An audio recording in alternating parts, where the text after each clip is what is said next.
Scoop, scoop, doodly. Wait, where am I playing? Oh, I know where I'm playing.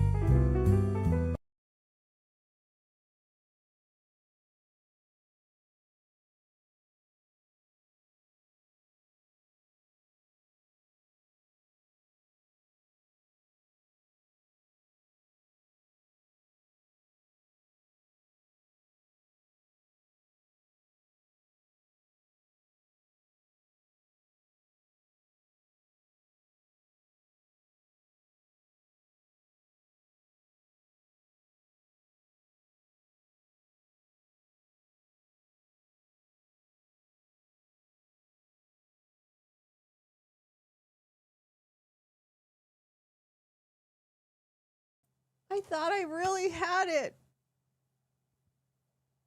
You don't know how sad that makes me. Then why did my mic go off? Wait, I don't understand. Isn't that weird? Because, like, why did my mic go off? Because I was just talking to you guys. Isn't that weird? Like, wasn't my mic just on a minute ago? Okay, I'm confused. Anyways, good morning. Good morning. It's another wacky Tuesday. Welcome to Wake and Bake with Lolo. I'm Lolo, and I'm a mess. Hi. It's nice to meet you. I'm a complete and utter ridiculous mess, I guess. Oomph, thank you for always reminding me. I really appreciate that. I just want you to know you usually are able to step in and say, Mike, please. Mic check. 1 2 1 2. Anyway, good morning. Hey, guess what? I'm gonna die on this hill. They switched the I swear to God, the confirmation hearing was scheduled. You always remind me. You always are like, Mike.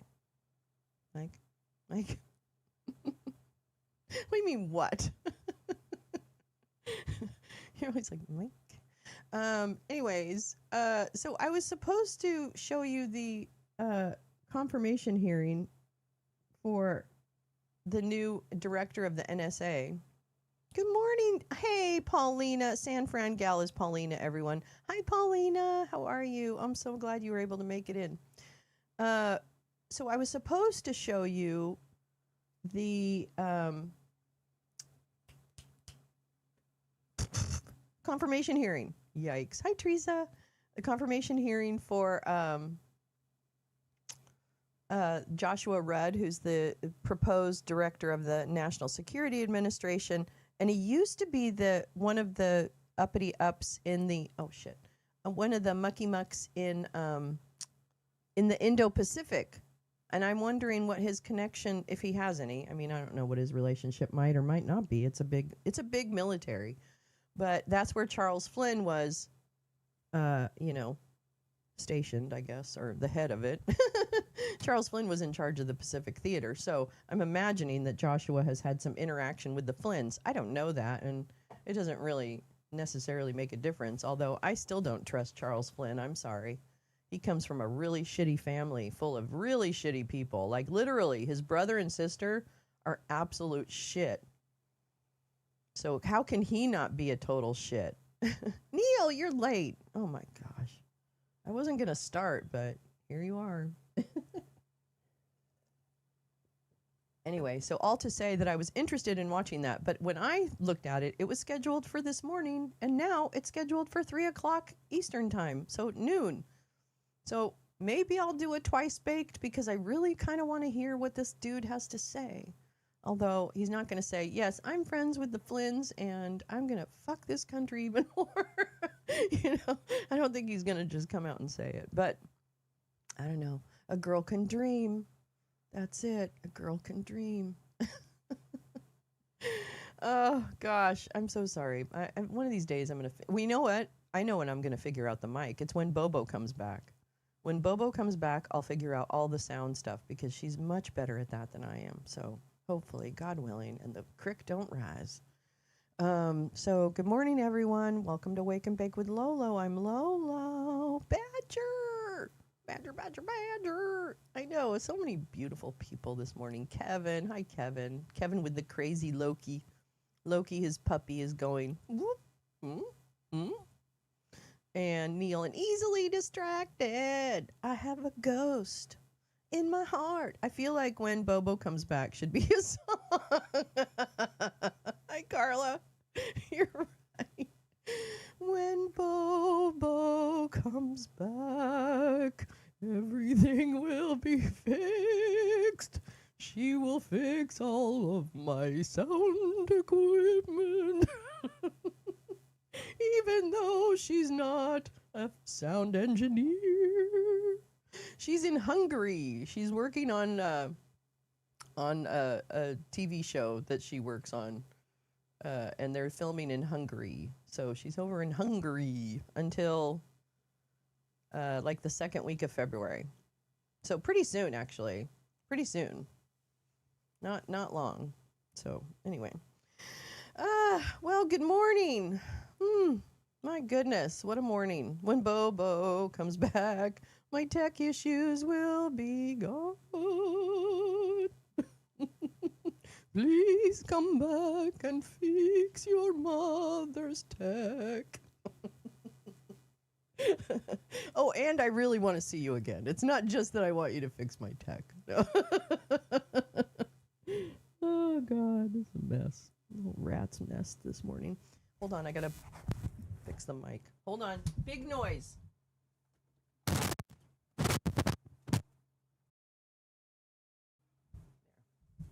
I could mute it when I do that, couldn't I? Anyway, yeah, she loves it. It's really, despite she says my autocracy is much better than your autocracy, Mom. I'm like, yeah, I know, I get it. Oh, this shirt is really itchy. I'm so sorry. I'm going to have to change my shirt. Will I be miming today? Am I miming? Oh, no. Carla, were you... What do you mean? Oh, I know. This is a mime shirt. I don't know, but it's like something's bothering me about this shirt right now. But anyway, that's neither here nor there. So all to say that my programming for this morning is going to be slightly different because it wasn't what I was going to do, and that's fine. That's fine. But that means we do have I did see a couple of things on the old radar this morning. One is, hi, what's the matter? Uh-oh, look who's standing in front of the fireplace, if you can see him. Oops, you can't see him. There's Gus. Oh, Gus is laying down in front of the fire. Gus is laying down in front of the fire. Isn't that cute?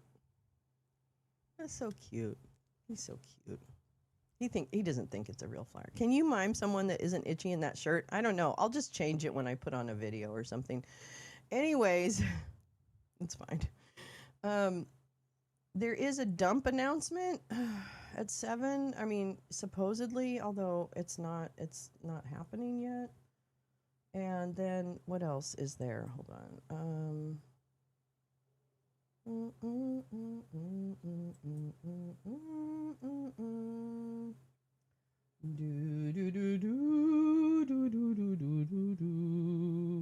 Yeah, everything is not the way it's supposed to be. Okay, that's fine. That's fine. Actually, I'll read to you about who this. Wait, damn it. Oh. Open a new tab. Okay, now I'm going to want to do this. Really making me mad. Really making me mad now. Really making me mad. Okay. The first thing I want to read. I miss Bobo's laugh, too. You do, too? Gus misses her, too. So he agrees. He agrees with that. Okay, the first thing I want to do is actually read something to you. Read something to you. And it's in preparation for the Joshua Rudd thing, which we may or may not watch this afternoon. But, we should still know who the frick is, on the frickin' frack, right? The frickin' frack. Okay, let me see, and then we'll do that. I think this is what I want. Okay. So, this is, I know I'm terrible at this whole screen thing, but, it is what it is. Okay. Trump nominates Army General to lead Cyber Command NSA after ouster of previous director. This is from Defense Scoop from December 18th of 2025. 2025. Yeah. Oh, no, I don't want to do that. Okay. 2025. Yeah. Okay. Nah. Okay.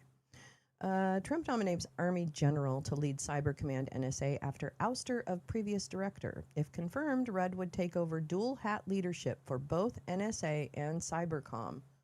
Wow. Two powerful agencies charged with collecting intelligence and protecting American cyber interests from a barrage of digital threats in recent years amid a broader fight over whether to split the agencies. Good morning, Peace Love. How are you? Good morning, Karen Diggs. It's 42. That's cold. For the northern Florida, that's cold. That's cold. I love winter in Florida. It's really nice weather. It was really nice to live down there during the winter. Oh, hi. Okay. All right. What are we doing? What are we doing? Oh, we're fighting. Oh, the kitties are fighting. Okay. All right. Here we go. There he is. He looks like he's from like the 1950s. Okay. Anyways, President Dump nominated an Army general with special operations background. A special operations background. To lead the National Security Agency and U.S. Cyber Command, according to the Pentagon, following tumultuous ouster of two top officials from the entities in April. Lieutenant General Joshua Rudd, who currently serves as the Deputy Commander for U.S. Indo-Pacific Command, was referred to the Senate Armed Services Committee for nomination to an unspecified position on Monday. Remember, this was in December, according to a congressional notification. On Thursday, Defense Secretary Pete Pigsbreath officially announced that Rudd had been tapped to head Cybercom and the NSA. A White House official denied to Defense Scoop on Tuesday that any such nomination has been transmitted to the Senate, despite the posting to Congress. The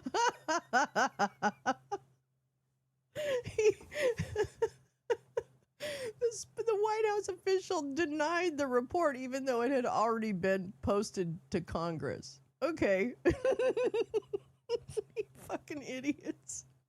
You fucking idiots. God, it is like the Office is running our goddamn country, but bad people. If the Office were like, the Antichrist or whatever, this is what it's like Dunning-Kruger on steroids. If you elected Dunning-Kruger to be the president, this is where you would be. You are here. Okay. Marine Corps Major General Lorna Malloch was also nominated to serve as Rudd's deputy commander at Cybercom. And the Pentagon also announced Thursday she has been the commander of the Cyber National Mission Forces since 2024 and has been deeply involved in combating cyber threats from alleged state-sponsored hacking groups operating out of China in that role. If confirmed, Rudd would take over dual-hat leadership for both NSA and Cybercom, two powerful agencies charged with collecting intelligence and protecting American cyber interests from a barrage of digital threats in recent years amid a broader fight over whether to split the agencies. And let me just put on my little tinfoil hat for a second here. Thank you for indulging me.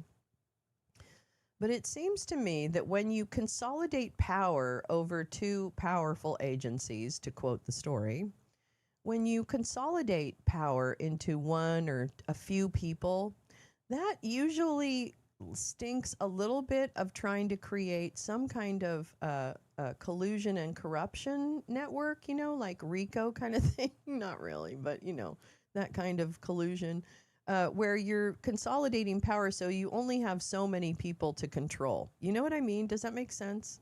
I know this is a conspiracy moment, so we're just going to put it in the corner and let it sit there. But I'm just telling you, there's something a little stinky about, like said, putting those seems inadvisable to combine those agencies. But here we are. I would give anything for the office to be ready. Actually, you're right. If it were really the office people, then we'd be okay. I'm already done with my work. Oh, Karen, this morning, just waiting for emails to come with more work. It's so satisfying to have my inbox empty. I love that feeling. I totally love email is evil. Can I say that? Email is totally evil. I think all work. My new activism is I don't want people to work. I think we need to figure it out. I just think there's too much of like where people are like the factory widgets. They have to keep working in order to keep people rich. I just think that needs to stop. That's what I think. I don't know. Did the Red Fellow testify at a congressional hearing we recently watched? He might have because he was something. I don't remember though. You guys are so smart. I don't remember that. Although I don't remember what happened yesterday either, so that's probably part of that. All right, Red started his career as a quartermaster officer in 1993 before transitioning to Special Forces, according to his public biography, which does not list any cyber experiences. It briefly notes he commanded at, quote, every echelon from Operational Detachment Alpha to Group. That doesn't mean anything to me. Before listing specific leadership roles beginning in 2015. The Washington Post reported he was a member of the Army's secretive Delta Force. The Delta Farce. No, I'm sorry. I'm not trying to make fun of people. Oh, wait.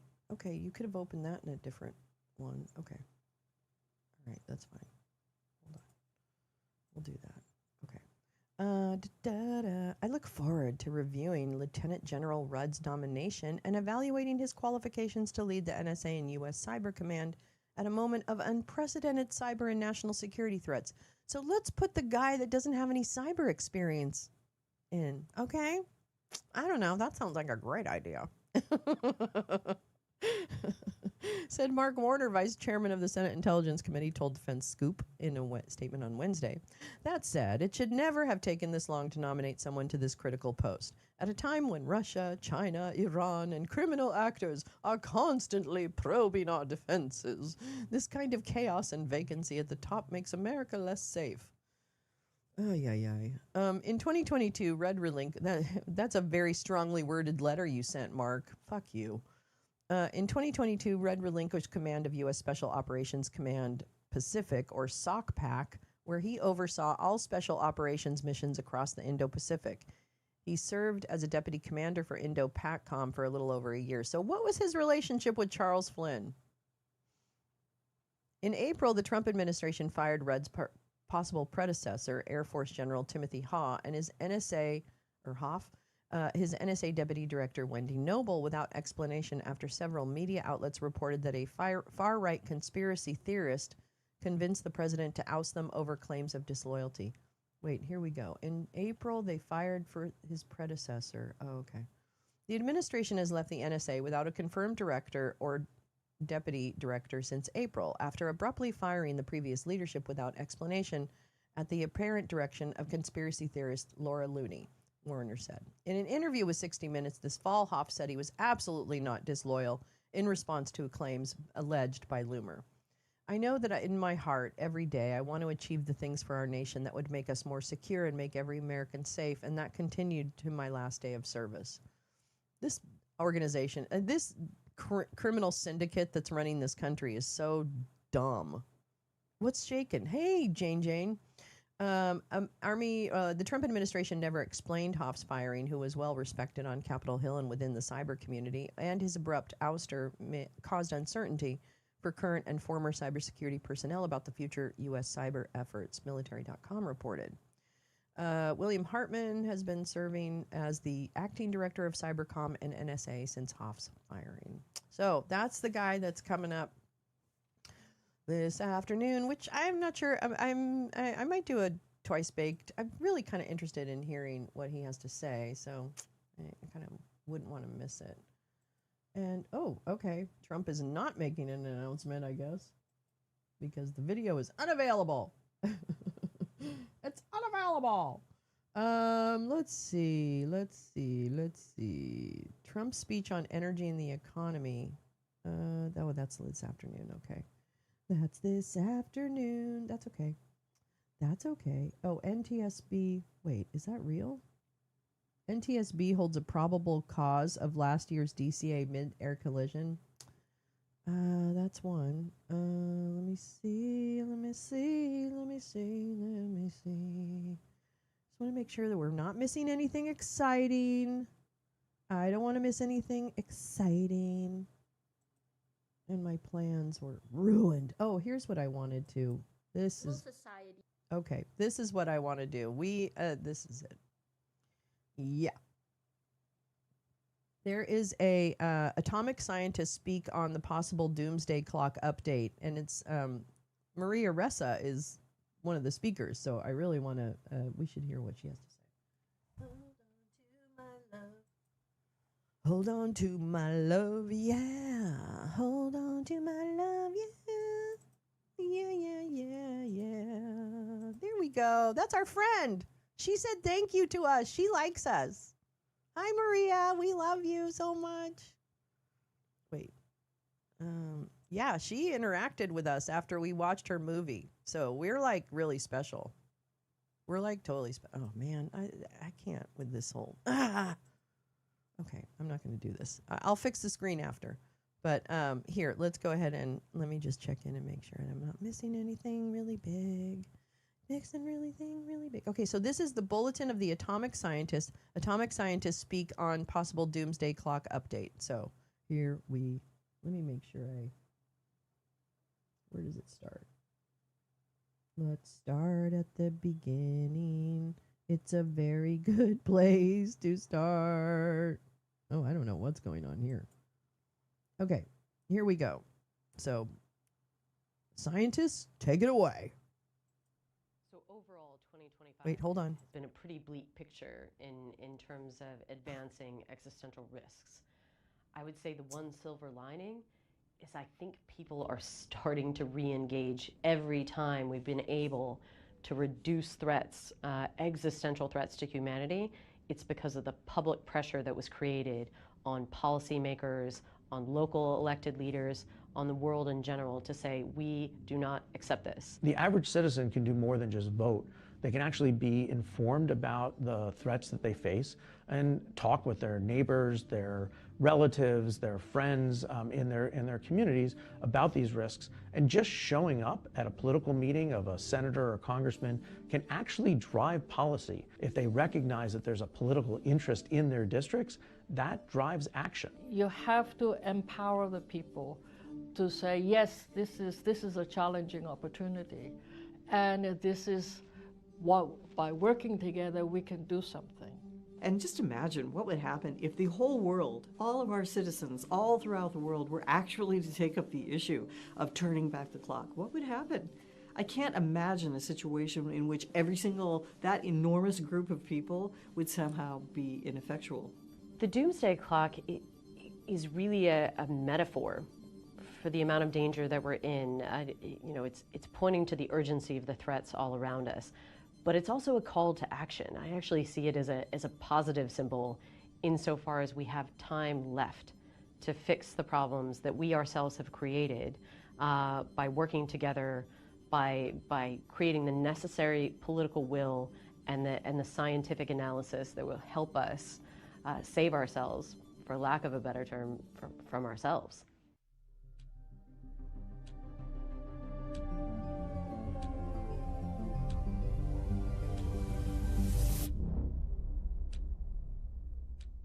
Thank you for joining us today. My name is Alexandra Bell, and I am the President and CEO of the Bulletin of the Atomic Scientists. It is the determination of the Bulletin's Science and Security Board that humanity has not made sufficient progress on the existential risks that endanger us all. We thus move the clock forward. The doomsday clock is a tool for communicating how close we are to destroying the world with technologies of our own making. The risks we face from nuclear weapons, climate change, and disruptive technologies are all growing. Every second counts, and we are running out of time. It is a hard truth, but this is our reality.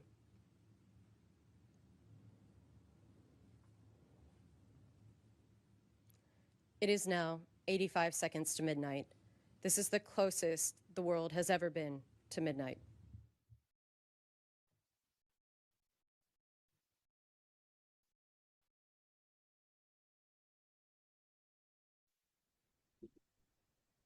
Thank you for being with us today. My name is Daniel Holtz, and I serve as chair of the Science and Security Board of the Bulletin of the Atomic Scientists. I am also a professor of physics at the University of Chicago. UChicago was the site of the first controlled nuclear chain reaction and was also where the Bulletin of the Atomic Scientists was founded. The doomsday clock is now at 85 seconds to midnight, the closest it has been in the history of the clock. Last year, we warned that the world was perilously close to catastrophe and that countries needed to change course towards international cooperation and action on the most critical existential risks. Unfortunately, the opposite has happened. Rather than heed this warning, major countries became even more aggressive, adversarial, and nationalistic. Conflicts intensified in 2025, with multiple military operations involving nuclear-armed states. The last remaining treaty governing nuclear weapon stockpiles between the US and Russia expires next week. For the first time in over half a century, there will be nothing preventing a runaway nuclear arms race. On climate change, the assault on the environment has, if anything, escalated. Atmospheric carbon dioxide and global sea levels have reached record highs. Droughts, fires, floods, and storms continue to intensify and become more erratic, and this will only get worse. Grave dangers persist in the life sciences, particularly in emerging areas such as the development of synthetic mirror life. Despite repeated warnings from scientists worldwide, the international community has no coordinated plan, and the world remains unprepared for potentially devastating biological threats. AI is a significant and accelerating disruptive technology.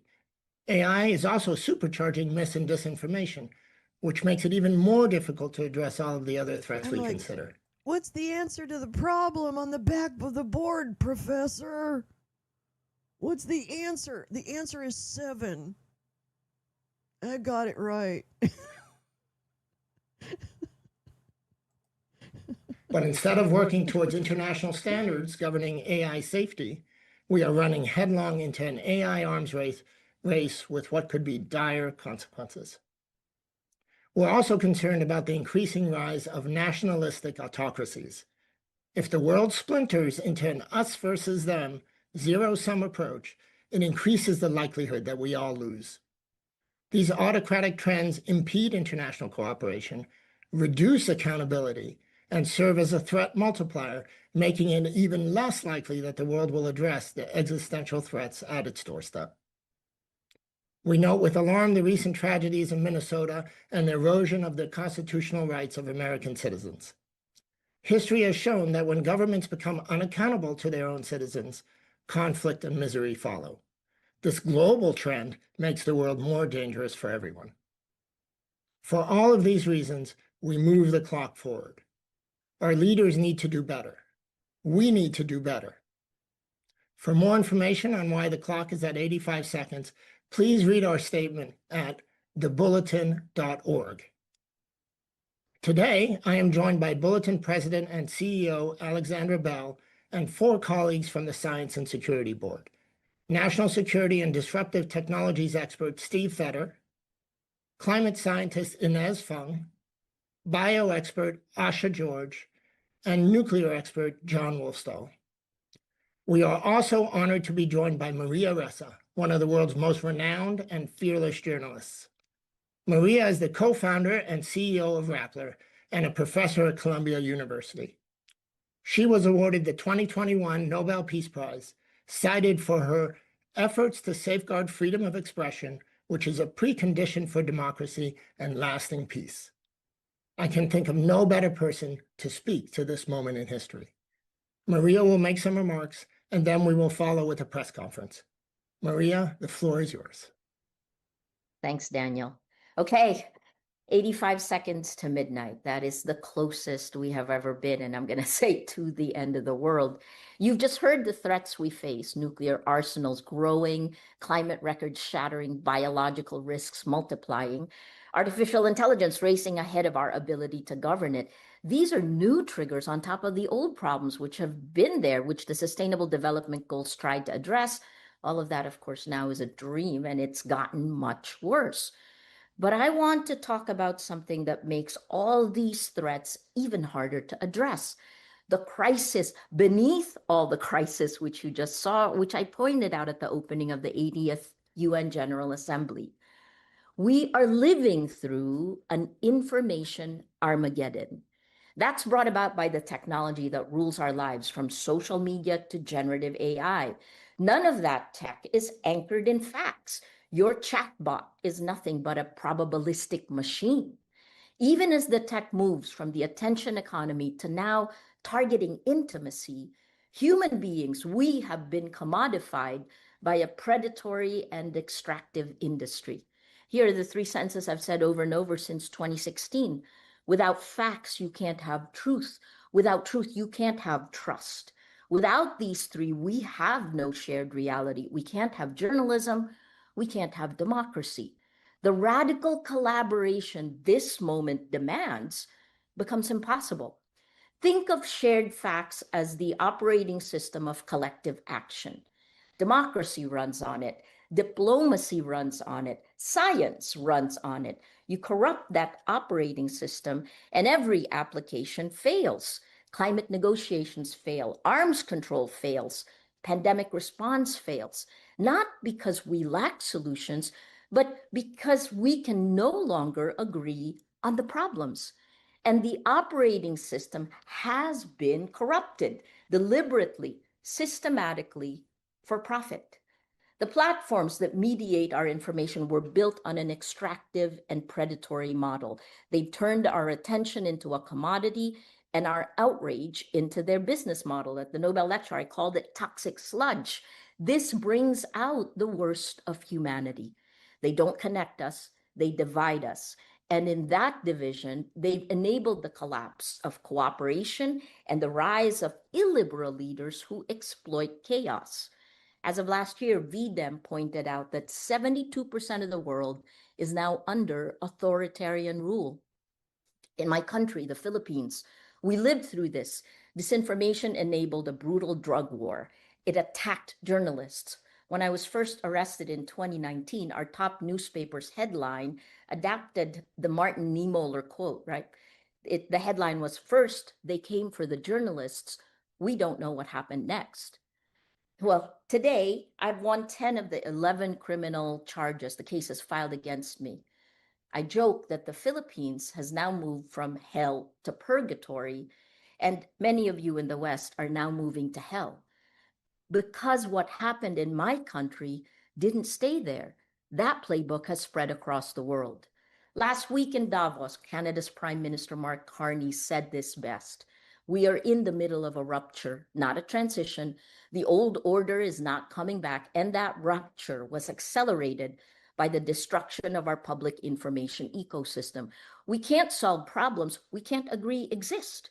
We can't cooperate across borders when we can't share the same facts."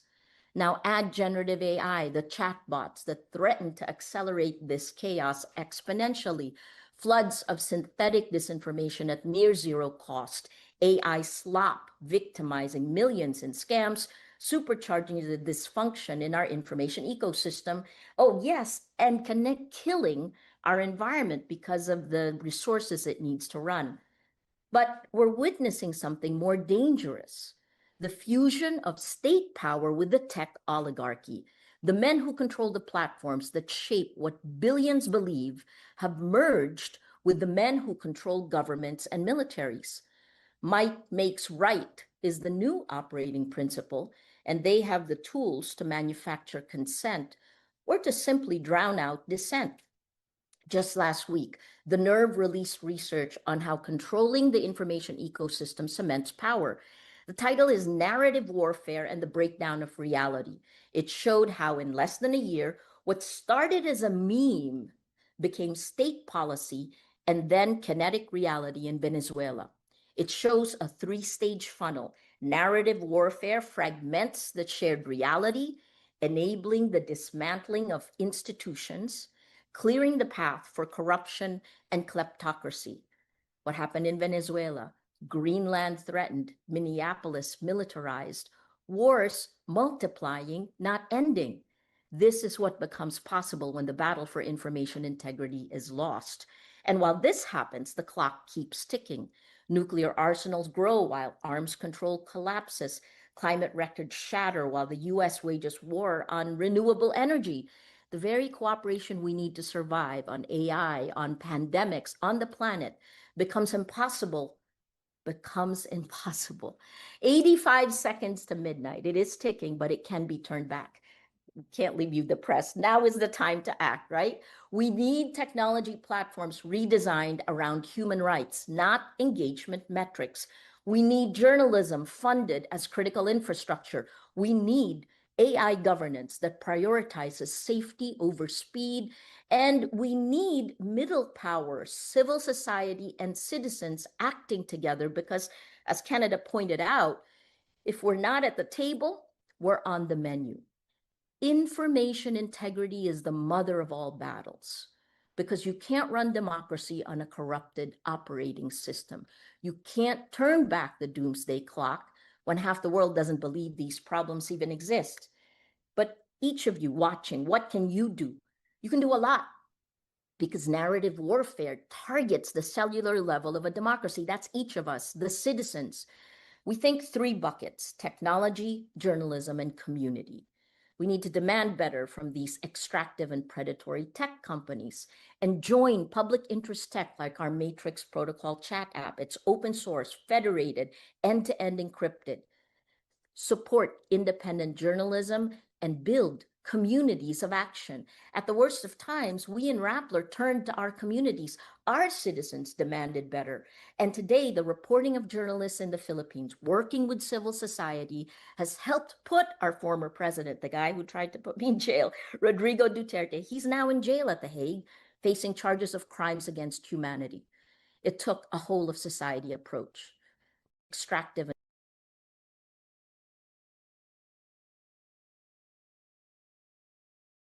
chat app. It's open source, federated operating system. You can't turn back the doomsday clock when half the world doesn't believe these problems even exist. But each of you watching, what can you do? You can do a lot because narrative warfare targets the cellular level of a democracy. That's each of us, the citizens. We think three buckets: technology, journalism, and community. We need to demand better from these extractive and predatory tech companies and join public interest tech like our Matrix Protocol chat app. It's open source, federated, end-to-end encrypted. Support independent journalism and build communities of action. At the worst of times, we in Rappler turned to our communities. Our citizens demanded better.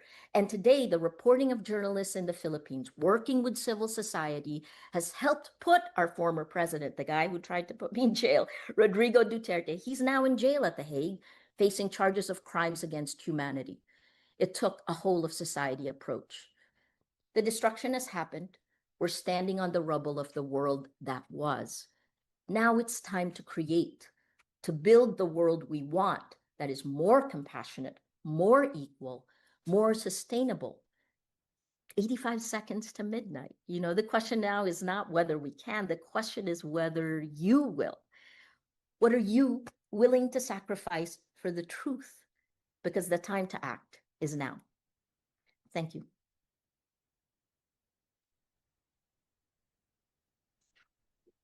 Thank you, Maria, for those powerful remarks. We'll now turn to the press for questions. Thank you. If you wish to ask a question, you may use the raise your hand function and your line will be unmuted when it's your turn to ask a question. As a reminder, the Q&A period is for reporters only. If you're having issues with your own audio or the raise hand function, you can use the text-based Q&A box, I don't and think we'll it do was our all best of to get to all the ICE, questions. Jim. I think it's just a few. I think it's actually a little bit Let's take of our first window question dressing. from Sean Tandon at AFP. Sean, please unmute yourself. Thank you, for that link about the Hi there. Can you hear me? app she was discussing. Yes. Which looks Thanks like for doing this. matrix.org. A couple of you touched on this in the comments. The situation in Minnesota. I was wondering if you could. I know this is global, not just the U.S., but I was wondering if you could describe how much Trump's first year in office affected your the decision to move the clock. I know last year there was some talk that he's already talking about peace and cooperation, at least rhetorically. Is there a disappointment? Is there to what extent have Trump's actions in the first year of his second term influenced this decision? And so, as we've discussed, there are many things that go into the setting of the clock, many different issues. We worry about climate. We worry about the nuclear threat. And of course, we also worry about mis and disinformation. And we mentioned explicitly, we worry about the rise of autocracy and, as Maria eloquently described, sort of the erosion of democracies globally. So all of these things go in. There have been some actions that have made things much worse. We think it's There the have been some actions that matrix.org. maybe Check my give link hope. above, Jane. What we do is we kind of combine all of these things. We don't divide it into what has this person said or done and how does that now. We look at it holistically and then make our assessment. So it's hard to point at any one thing and say this was responsible for 1.3 seconds. Instead, we really try to capture the full sense of the world. And in our assessment, the full sense is bad. We're now jumping 4 seconds, which is a large jump, to 85 seconds, which is the closest it's been ever. So the main message is we should be worried. Oh, But Pepper, they're there down are in San many things Diego. that can be done that would turn back the clock. This is a fundamentally optimistic exercise. The whole point of this is there are ways to turn back the clock. We need to band together and take those actions. It's in all of our interests to do so. Great. Let's take our next. Oh, sorry. Daniel, if I might add, I think in terms of specific actions that we've seen from President Trump, he's repeatedly claimed humanity. I know where and it that's is, rhetoric that we actually. can get I've behind. looked The up all problem is the that rhetoric that we centers can get detention behind. The centers problem around is that me. rhetoric has not matched actions at all. He is, in fact, actively frittering away half a century worth of arms control efforts to keep stability between the two largest nuclear armed nations in the world. He's been attacking the tools and technologies that can help us manage climate change, attacking science and academia, the very people who will help us find these solutions. So obviously, actions of this administration have affected the clock, but the doomsday clock is about global risks. And what we've seen around the world is an egregious failure in leadership. No matter the government, a shift towards neo-imperialism, an Orwellian approach to governance will only serve to push the clock. They're choosing one Nazi over another Nazi, okay? So Tom Homan's coming in. If Tom Homan, remember this? Remember when Tom Homan took an envelope with $50,000 with it from an FBI undercover agent? Do you remember that? I remember that. Do you remember that? I remember that. Do you remember that Tom Homan took an envelope with $50,000? I mean, basically like on camera or something via a setup sting. So I don't know. Tom Homan, he's not like the benevolent dictator. He's as big a Nazi as Greg Bovino, probably just a little taller and a little more used to being a Nazi on TV. I think Bovino got a little ahead of his skis with enjoying his power in Minnesota. I think he got a little power hungry and started dressing like Emperor Palpatine in a Nazi mood. I'm only semi-helpful. No. I know exactly what town it is. I just looked at where all the detention centers are around me. Unfortunately, a lot of them are far away, like Adelanto and out in the desert, California City. That seems to be the closest one. So, yeah, I was thinking actually of gonna run a. Any of that been confirmed? I don't know. I don't know where the reporting's coming from that he's down in San Diego, but it wouldn't surprise me that that's where he is because it's a big processing center. Great place to hide him, I guess. But he'll just make people's lives hell not on television. So I don't think he's gonna stop making people's lives hell. Just for that. But yeah, It's midnight. what do I know? Great, and just taking a question that seems like a good follow-up in the Q&A box, how would the Trump administration actually go about negotiating a new deal with Russia to maintain current nuclear limits or further reduce both countries' nuclear weapons? John? Your guess is as good as mine. Sure. That's what I would say. So I don't We're want to fucked. make it sound like this is simple, but this is a piece of low-hanging fruit that the Trump administration should have seized months ago. Vladimir Putin, president of Russia, said that it would be a good idea for the United States and Russia to extend the limits under New START, which would allow each country no more than 1,550 nuclear weapons. Trump at the time says, sounds like a good idea. And then there was no staff work. There was nobody tasked to actually go and talk to the Russians about this. When Vladimir Putin and Trump met in Alaska, it didn't even come up. So to be frank, they could agree tomorrow. They could pick up the phone and say, let's just agree politically, we will keep this number and we will exchange data every 6 months as we did under the New START treaty until Russia stopped complying in 2023 to give our intelligence communities the means to verify that information. That would be a basic requirement to move this in the right direction, and it could be done today. Then there are people in the United States government, some of whom haven't been fired, who know how to negotiate these agreements, who know how to verify these agreements, and they should be sent to task. This is a live. Tasked to work with the Russians every single day until we come up with a new text. It could be at 1,500 weapons, it could be at 1,200 weapons, it could be at 1,700 weapons, but there needs to be some predictability in how many weapons the United States and Russia will deploy, and then to begin to engage China on the same thing. The reality is, under multiple administrations before Trump, this was the daily work of government and national security, and under Donald Trump, it has ceased. There are no smart people dedicated to protecting the United States working this problem, engaged with our adversaries to try to reduce this danger. And that's what has to change. Didn't you get the memo, sweetheart? Russia's not our adversary. Come on now. He gets along with Putin very well. He's given Putin everything. He's given Putin time to breathe in Russia or in Ukraine. Are you kidding me? This is where I really get angry that kind of establishmentarian folks like this guy, and I don't hate him. I'm not saying that. I'm just saying it really irks me when people decide to use like civil and formal language around what is happening. And I understand maybe he's not a political pundit, so weighing in on the relationship between Russia and the United States. He did say that there's no one smart working on that, so I don't know what that means. That seemed a little whatever. But it's just interesting to me that there's not a discussion of, it's not clear to us that this administration is,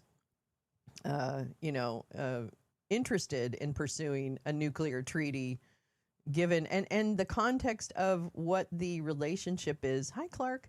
What the relationship is between kind of technocracy and this whole Western Hemisphere, the NSA strategy. There's a million things that this dude could look at to kind of, and I'm not saying that he hasn't, but I feel like people like this tend to stay on the high ground, and kind of like clinically describe what's happening, but not really. So anyway, I'm sorry. It just irks me a little bit when people do that. They kind of soft soap the situation in a bit, and I think it doesn't help us. I don't think it helps us when people aren't speaking with one voice, and maybe it's just because he doesn't believe that or whatever, but I think it's important to really be clear, especially if your audience is, the nation, which I think this is what this is intended to do. It's a big event on Associated Press's live feed, so clearly the Associated Press thought it was important enough. So I just, this is where I really feel like the language that we use to describe this needs to be much more accurate and stark. And granted, we don't know everything about the relationship with Russia and everything. There's no way to really know what's happening, but I just feel like it's, something that we could address and be open-eyed and clear-eyed about what the dynamics are at play, So that's all I'm thinking. Mushmouth mumbler, that's right. Hi, Jim. They are trying to diminish Mark Kelly's pension. They ought to do the same with Bovino. Well, they shouldn't reduce Mark Kelly's pension, but Bovino shouldn't have a pension. He should have been in prison a long time ago. Actually, he should be in prison now because he should take responsibility for what his agents did. And cold-blooded, 2 murders. 2 murders plus what we don't know. There's other murders, which I want to talk about this morning. I have an article about the homicide in I believe Florida. Forgive me for not knowing, but we'll read about that. So anyway. Great, let's take our next question from the Q&A box. How big of a concern are nuclear weapons in space and a military space race? Steve, you want to take that one? Yes, well, I do think this is a serious concern. And there's rapid technological change in space. The US is now launching more satellites every week than we launched every year 20 years ago. Some of those satellites, like Starlink, are being used to support military operations, such as operations in Ukraine. Russia and China have taken notice of that and have talked about how they might disable those satellites as the first act or an early act of war. And because there are so many Starlink satellites, perhaps one of the only ways to disable the whole constellation would be with a nuclear explosion. These concerns also relate to Golden Dome and President Trump's plan to put interceptors in space. That's another case where many thousands of interceptors would be needed, and Russia or China might counter that deployment by stationing nuclear weapons in orbit, by using nuclear weapons in space. Out of nowhere. So Hi, I do think this is a serious concern that has to be confronted. Okay, let's move along to our next question. It's from Barnaby Naburka from the Interwire News Agency. Barnaby, go ahead and unmute yourself. Barnaby, we can't hear you yet. Can you hear me? Yes, we can hear you now. Thank you. Hello, everybody. I have a question regarding autonomous weapon systems. The next generation of fighter jets, tanks, and vessels are being manufactured with similar technology to what we're seeing with drones. So it's not just in terms of navigation and target acquisition, but even firing now is possible via artificial intelligence on board these weapon systems. And now I'd like to ask if the board is concerned by this trend and if they feel that the delegation of firing to algorithms is a potential risk with nuclear weapons now being involved. The short answer is definitely yes, we're concerned. Maybe, Steve, do you want to give a longer answer? Well, the concerns about the reliability and transparency and the understandability of AI algorithms is well known, well identified, and that's particularly acute when the US, China, and other countries are racing to incorporate algorithms into autonomous weapons that would use these algorithms to automatically identify and target forces on the ground. And rather than try to impose some guardrails on this, countries are rather racing to develop and deploy these capabilities. So I think we do have to be very concerned about their reliability, trustworthiness in actual use. Thank you. Let's go to our next question from the Q&A box. With the US leaving the Paris Agreement, how do you expect the collaboration against climate change to shift? Inez. I think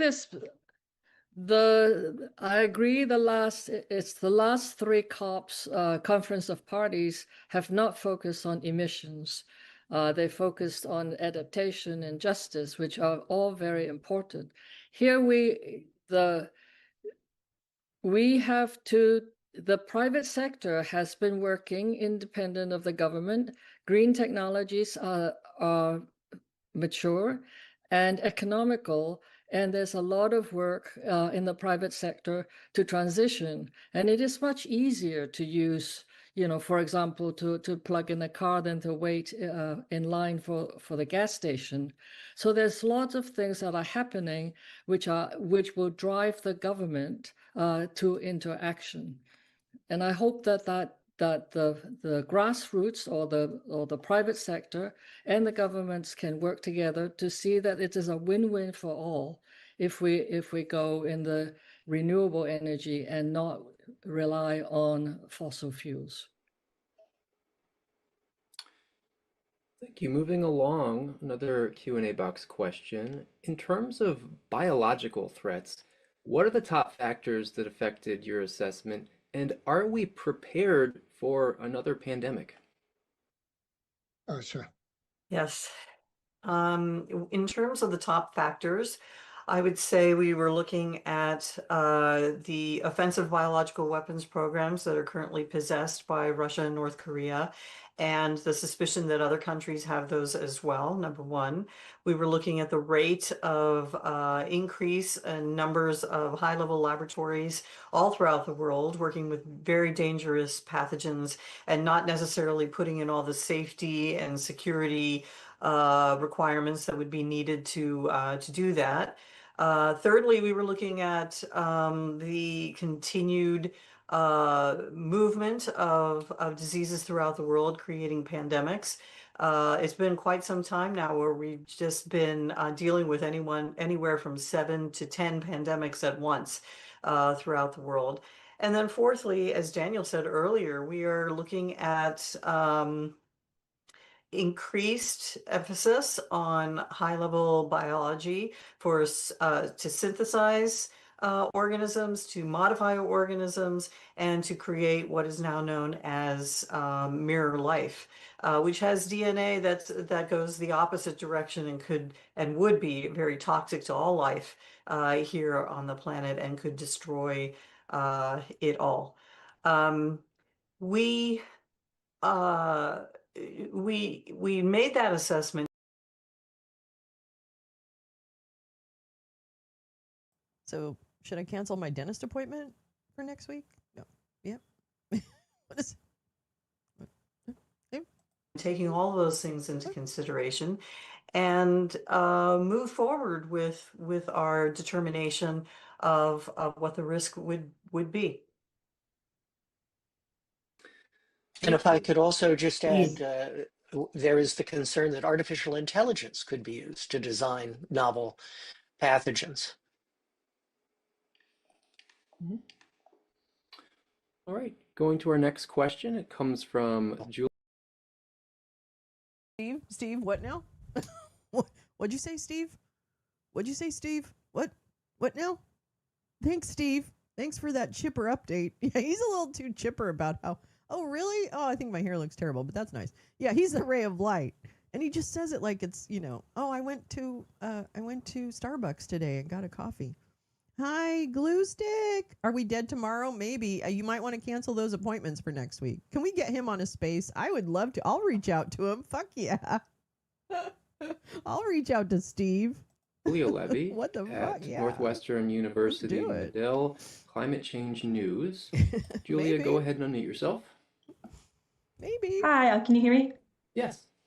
Perfect. Thank you so much for speaking with us today. Oh, sorry. My question is, how in particular can young people mobilize and educate themselves against these threats, such as you mentioned, misinformation, AI, and the coming threats of climate change? And do you have any advice for those who might feel disillusioned to find awareness for these threats or even to start to enact that change?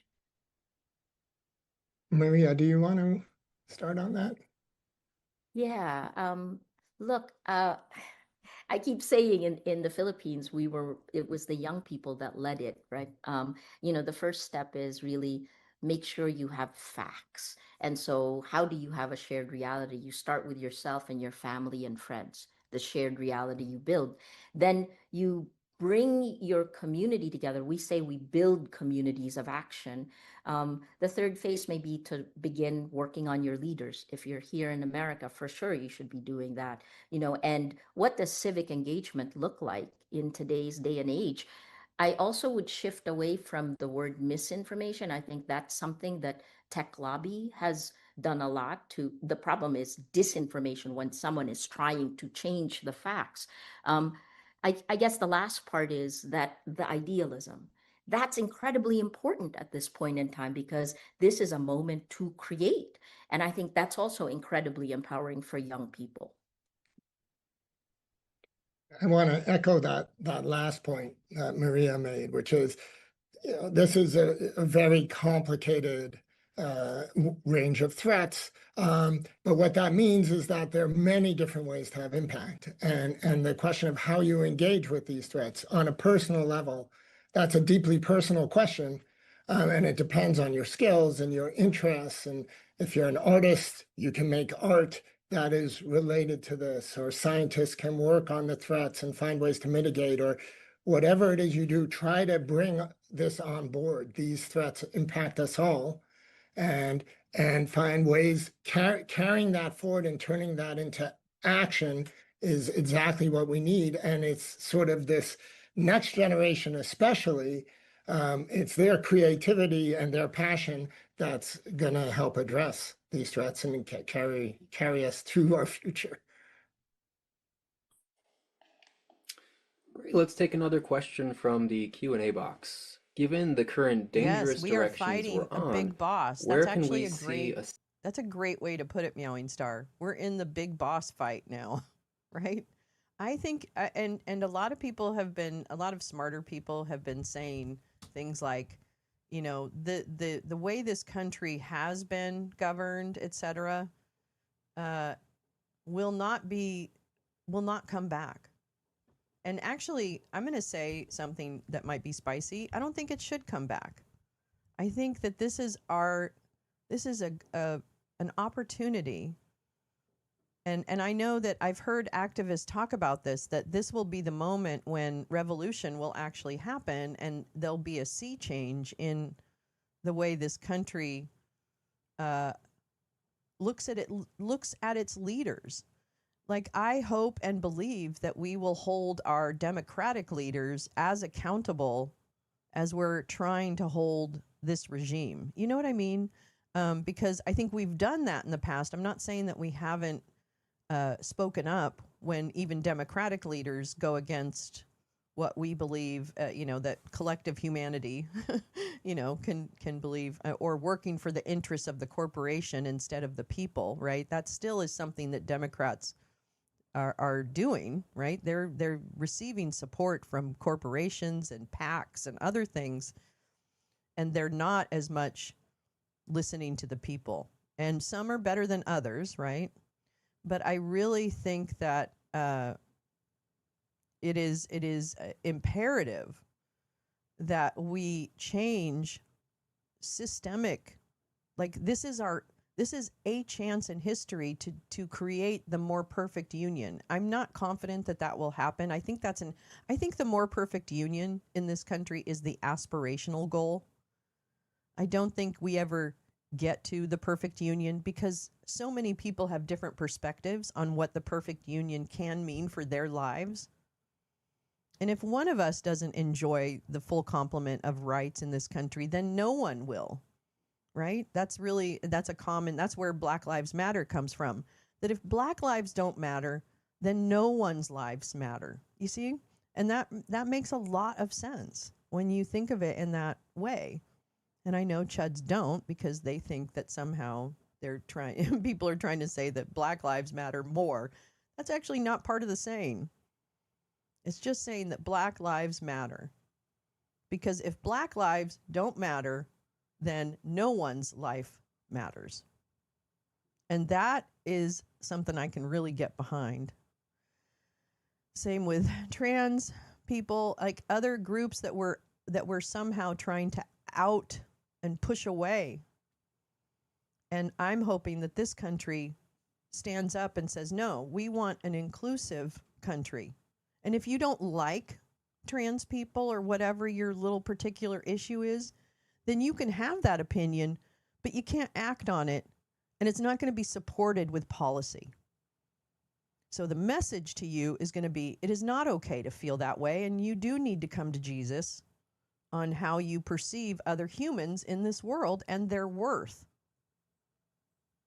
So I hope that this is the opportunity where even the next generation, it doesn't need to be, I don't like old people that much. So that we actually start to create something much more reflective of a true democracy, and where people really truly have an opportunity to at minimum enjoy life and have a livable, dignified existence with health care. I mean, those are things I think are within reach. And I think there are Democrats, at least, there's not Republicans necessarily, but there are Democrats who do believe in that concept and believe in something better. Yeah, I love old people, just not in my government. So I'm actually really, really hopeful that within the next couple of years, maybe 5, I hope less, that we turn a corner collectively as a nation and decide, no, we want people to enjoy their pursuit of happiness. And that means all people. So I don't know. This has been amazing. And I'm going to tell you right now, Maria Ressa is my favorite person on the planet. I just fucking love this woman. She says things that just speak to my heart. And I just love her so much. And I appreciate so much her empathy and her intellectualism and I have a complete, I'm totally in love with this woman. I have to tell you. Yeah, I wish she was our president. She should be president of the Philippines, but I don't know if she's interested in doing that per se. But she is so fucking effective and so fucking, like, she fucking, Duterte is in the fucking Hague because of her. Like, can I say that anymore? Duterte is in the Hague because she fought so hard against his authoritarian. He tried to put her in jail, get her killed. Duterte has tried to take this woman down so long, putting her in jail, blah, blah, blah. And she alone, I'm sorry, I'm going to say it. She is responsible for Duterte to be sitting his fucking motherfucking ass in the Hague. Now that is some fucking activism, okay? That I respect. I mean, the respect is off the charts. I don't know. I'm just really like people. I think more people need to really listen to Maria. Really, she inspires people. She is. I mean, really, she's one of the de facto leaders of the freedom movement and freedom of journalism. I mean, God, she has fought for the rights of the press in the Philippines like nobody has. I highly recommend Rappler, her news organization. It's a great news organization. They have a YouTube channel and stuff, so I'll link that in the description of the video. But man, this is the bravery and the conversations we need. The fact that she's focused on disinformation, do you understand? Like, that speaks to my heart. Like, we begin with shared facts. That's what she fucking said. I'm sorry, this is like my thing, right? Like, this is my thing. This is like one of the keys. It's not the key, but it is a definite, like, if we do not get to a place of shared facts, we're fucked. And the people that don't share those facts, they're like the bigots. They need to go back under their rock. They can exist. I'm not saying they can't exist, but they don't get to influence policy. I'm sorry, because if you're influencing policy in a way that is excluding people, you already lost. So anyway, really happy that we found this, because I really, and actually I love this panel and I love the questions. This is actually I hope everybody watches this. I don't know. I don't think they will, but I hope everyone does. Okay, sorry. Thank you. Rappler, Rappler, Rappler. I'll find it and then I'll drop it in the chat. Sign of hope that the clock can be turned back. Are there any practical examples of specific projects that could reverse the pattern if implemented? Um, you know, positive notes, anything like that? Alex, please. Yeah, I think these problems can seem overwhelming if you simply focus on the volume, the scale, the interconnected nature of all these threats. Uh, but I think the thing to remember is these are human-caused existential threats. We created these problems, and thus we have the ability to fix them. And it can't be done all at once. There's no single elegant solution for any of the problems that we're facing, but these problems are solvable. So like Maria and Daniel said, simply availing yourself of the information, re-entering this conversation that, quite frankly, I think a lot of people have been happy to keep the public out of. Is re-enter, get information about these threats, talk with your communities, with your civic groups, with your friends, with your families, ask your elected leaders at every level what they're doing about these issues. Every time we've been able to turn back the hands of the clock, it's been because we had scientists and experts working to find solutions and a public that was demanding action, a public that demanded to see these tools, technologies applied for helping humanity, not harming it. So whether it's getting back to the table on arms control agreements, demanding that our leaders go to the negotiating table, demanding that we take the steps to push back against climate change and extreme weather, something many people around the US at least are experiencing today. These are all things that we can continue to work on, but they won't go away just by ignoring them. And there's no doubt that the scale of problems that people face on a day-to-day level can be consuming. But if we get these problems wrong, nothing else will matter. So we need people to incorporate this into the challenges that we're facing, but together we can make a difference. Maria. Yeah, I think there are many success stories on every single one, but one of the things we need to realize is that our public information ecosystem will not give it to you. You have to actively create your shared reality so you find the facts. So you heard from the scientists here and the experts of the Bulletin of Atomic Scientists, but beyond that, That's what once we you do. have We the do. shared We share reality, facts here. then you can act together. That's important for any democracy, right? And I'll use us as an example in the Philippines. By all intents and purposes, I should probably be in jail, right? Rappler should have been shut down. Our lawyers told us in 2016 we were crazy to keep doing our jobs, but we did. I think the last part we haven't really mentioned is values, right? Remember the shared values we have that brought us all together, that created this peaceful world. And then you move forward on that. So look, our shared reality in the Philippines, right? We now have the man who had brutally killed maybe tens of thousands of people. He was arrested in March last year. Rodrigo Duterte is in jail at The Hague waiting for a trial for crimes against humanity. And that is journalists working with civil society. Thank you, everybody. We probably have time for just one final question before we go to closing remarks from our speakers. Let's take this from the Q&A box. Today is actually National Day of Remembrance for Downwinders in the United States and the 75th anniversary of the first atmospheric nuclear test at the Nevada test site. And last year, the Trump administration floated the idea of restarting nuclear testing. What effect would that decision have on the doomsday clock? John. So we don't get into the business of predicting if the government does this or if that person does that, then the clock will change this much. We obviously had factored in the statements by President Trump that he was thinking about restarting nuclear testing, and then the confusion that was created.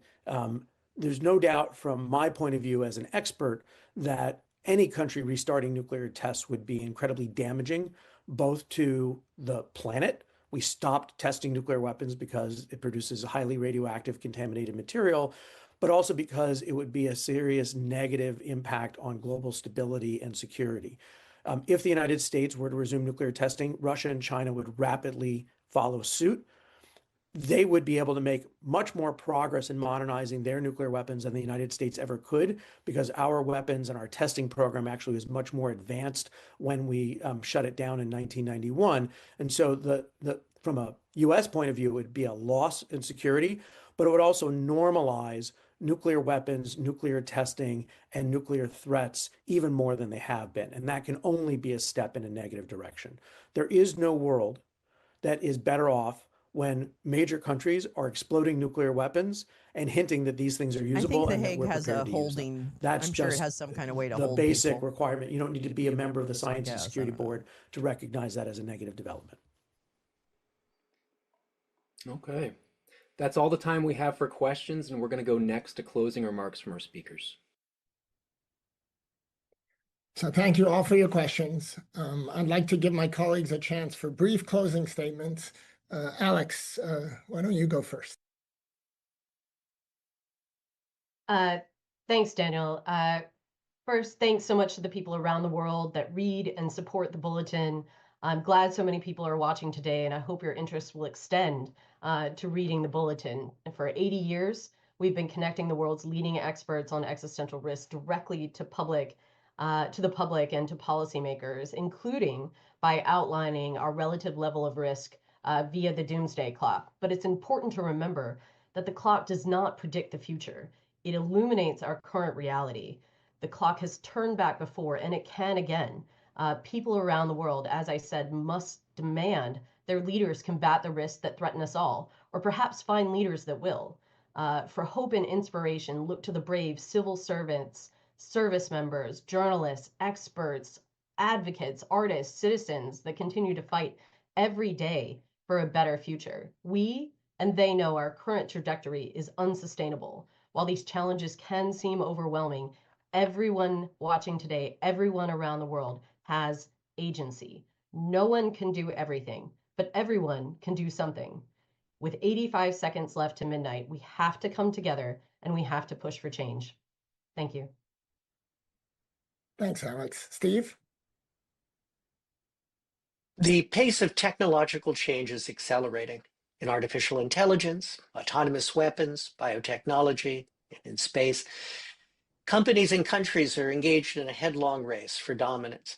Citizens need to demand that their governments do more and cooperate to identify and mitigate the risks of disruptive emerging technologies. Thanks, Steve. Inez? Our civilization is in transition from one that's powered by fossil energy to one that is powered by renewable energies.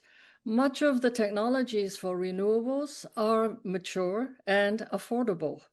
And we just need to fight climate change. Not only do we have to do our own parts, but we need the leadership to work together to implement the solutions on a global scale. Thank you. Thanks, Inez. Asha? Yeah, I would say that just the way disease is pandemic and all around the world, people who can do something about these issues, including disease, are also all around the world. We can do a great deal if we work together and if we figure out what our common areas are of concern. We can shape the global future. We can do that. We do it every single day. We just have to get organized and get on top of it. But it is possible. It is fully possible. We just have to make it a priority and move forward. Thanks, Asha. John? We've talked about how overwhelming all of these threats can seem and how it can lead people just to tune out. Too big a problem. I just can't solve it. The reality is that all of these problems are solvable. These are all human manufactured problems, and we have both the technology and the capability to reverse them if we make a commitment. Just as an example, the United States is going to spend $100 billion this year modernizing and building new nuclear weapons, and we're not going to spend 1/10 1% on that in pursuing technologies to verify the elimination of nuclear weapons. My old boss, Joe Biden, used to say, show me your budget and I'll tell you what you care about. We're just not trying. And the people need to demand that the public effort, that the government's efforts are sufficient to address the threats that we face. Thanks, John. Maria.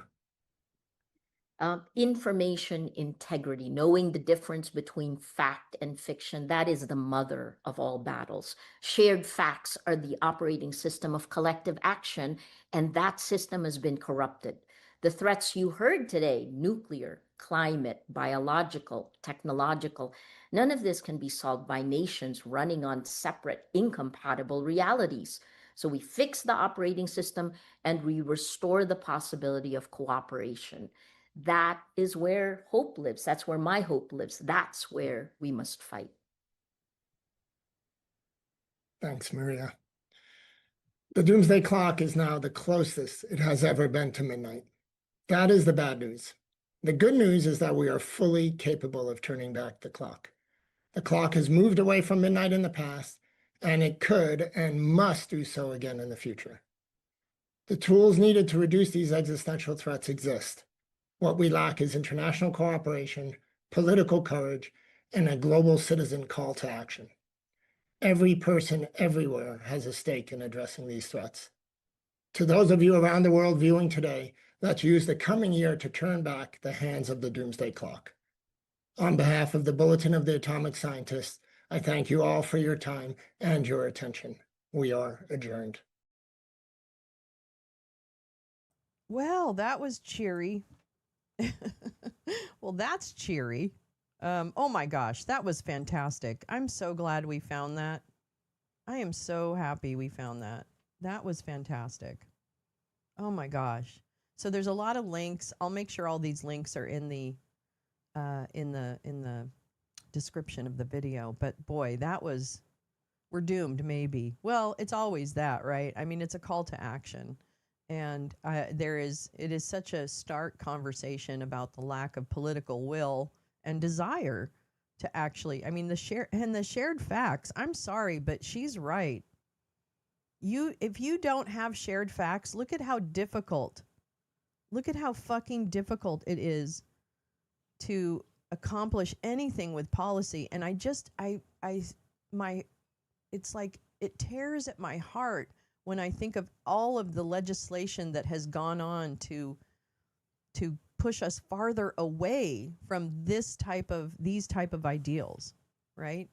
Like it is, I think when people truly understand what laws have changed when it comes to, everything around us and the environment and all that, I think people are going to freak the fuck out. I really do. I don't think we totally realize the damage that is being carved into stone into this by this regime. I really don't think, I don't certainly have a handle on it. And so I don't know. I mean, I'm sure there are people, but I don't think collectively we understand what is actually being done behind the scenes. And not behind the scenes, I mean, it's being done in Congress, in the Rules Committee and everywhere else, right?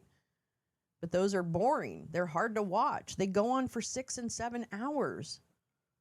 They're really hard. So it's just like without like the ability to have someone, and I'm sure there are, like, I would be curious if there's like a website that kind of talks in English about the policy changes so far. I'm sure I'm going to look for that because I think there has to be something. It's a pleasant change to listen to ultra intelligent people discuss pivotal issues. I know. I love it. It's like porn. It's like brain porn. I fucking love it. I love smart people. You know how I love smart people. The bison grazing thing is vicious BS. What does that mean? I don't know, Badger. What does that mean? Bison? But what about the bison grazing? Okay. Anyway, so now we have some articles that I'm going to read to you. First of all, while he was talking, I picked up this little gem. So I was looking, what's the recent stuff on nuclear? And I found this from January 23rd, how small modular reactor laws are reshaping state nuclear energy policy. I'll just read the key takeaways, and then I'm going to link this in the document or in the description. At the end of each year, our policy analysis, oh my God, can they do any softer font? I mean, is that, oh, that's not what I wanted. What are you doing? What are you doing? Where are you going? What are you doing right now? Okay. At the end of each year, our policy analysts share insights on the issues that have been at the forefront of state legislatures throughout the year. Here are the big developments and high-level trends we saw in 2025 in the energy policy space, plus what you can expect in 2026. In 2025, state energy reliability legislation took center stage as lawmakers responded to rising data center electricity demand and concerns over grid stability. Hello? Ding, ding, ding. States varied in their reliable energy definition, with some tying it to uninterrupted availability and others expanding it to include nuclear energy, especially small modular reactors. Small modular reactor laws have gained traction in both red and blue states, with new programs and pilot projects launched to explore SMRs as a reliable energy source. State nuclear energy policy is expected to remain a focus in 2026 as policymakers seek solutions that balance reliability, affordability, and environmental goals. Okay. So I'll share that because it's probably a little deeper of a. Well, actually, is it? You know what? It's not really. Oh, look at this. With further track, please Oh, wait. What's the tracking? Do you have a tracking? Well, here we go. In several other states, meanwhile, the definition of reliable was proposed to be expanded to include nuclear energy plants, particularly their new cousin, the SMRs. No SMRs have yet been built in the U.S., but lawmakers across the country are counting on SMRs, which can generate 300 megawatts each to power individual data centers in the future and general energy supplies. I thought that the companies were supposed to, and don't get us lost, I thought the companies were supposed to build their own energy things. They took away the bison grazing protections. What? Oh my God. That's ridiculous. Does that mean you can get small reactors now? No, you can't go buy your own small reactor yet, Will. But I'll bet you it's coming. I'll bet you it's coming to a TikTok shop near you. Aren't any ducks some of the classified ones Slurpo stole? I suppose. The U.S. Department of Energy declares nuclear power is the most reliable energy source. Yeah, but look who's saying that. The U.S. Department of Energy are idiots. It's Doug Burgum. No, it's the other guy. Oh, SMRs. Aren't some of the... I don't know. Yeah, he did take some nuclear docks. That's right. He did take some kind of... I don't know if it was about SMRs, but I just don't remember. No, I'm telling you, Badger is bringing up a specific example of what this fucking regime is doing that is actually going to kill people and the earth and animals. Ace Hardware, for all your nuclear needs. I went and got my SMR down at Ace.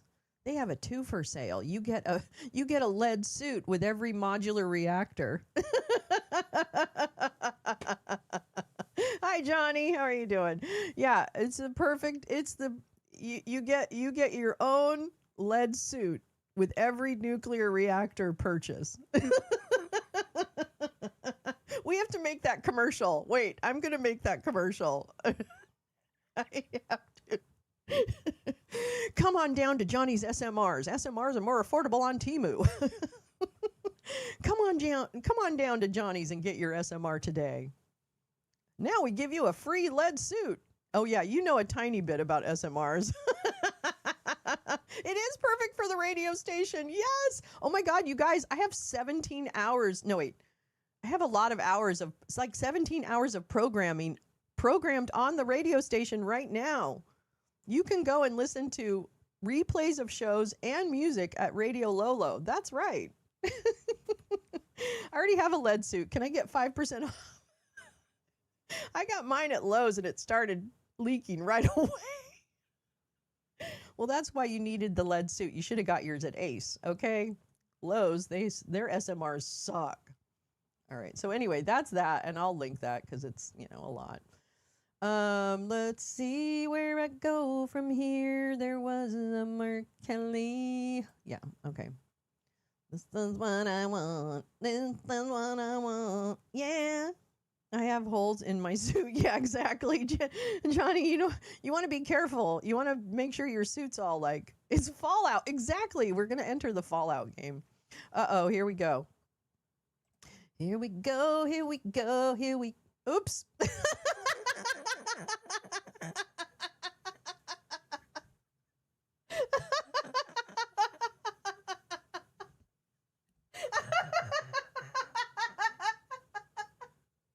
Oops, I can't go to X anymore, gal. I better sign into my other account. I'm not removing it. I refuse to remove it. I will not remove it.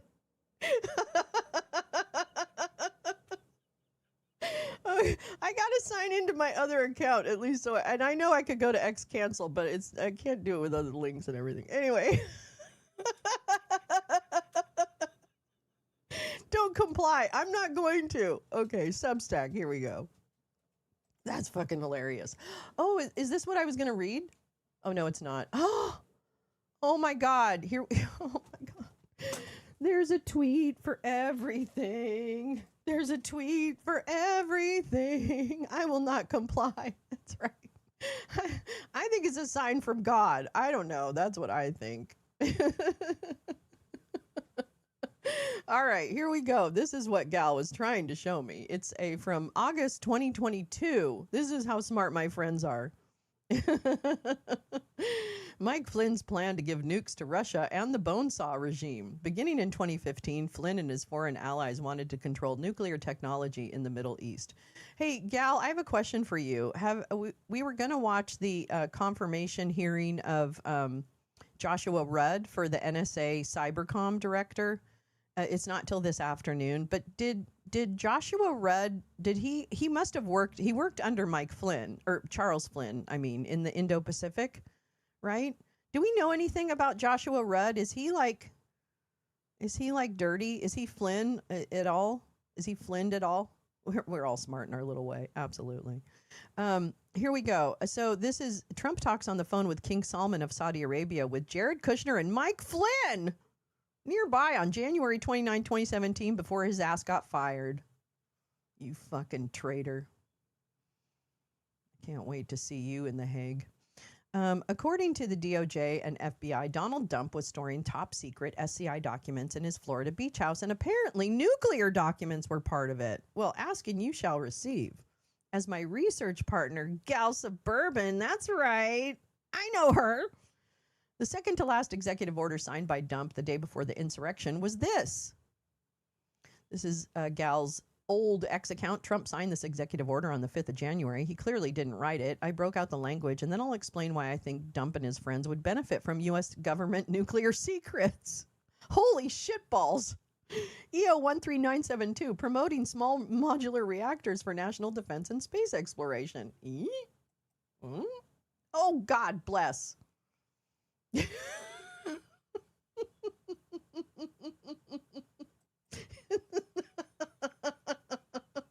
Okay, anyway. Oh man, please read her thread. I can't. Let me see if I can just make this bigger and read some of it. I don't know. God damn it.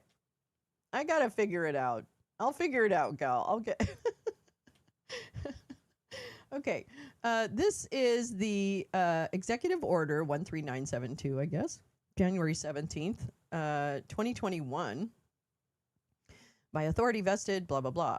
Nuclear energy is critical to the United States national security. That's why I've taken a series of actions to promote its development and facilitate its use. On June 29, 2017, I announced an initiative to, what?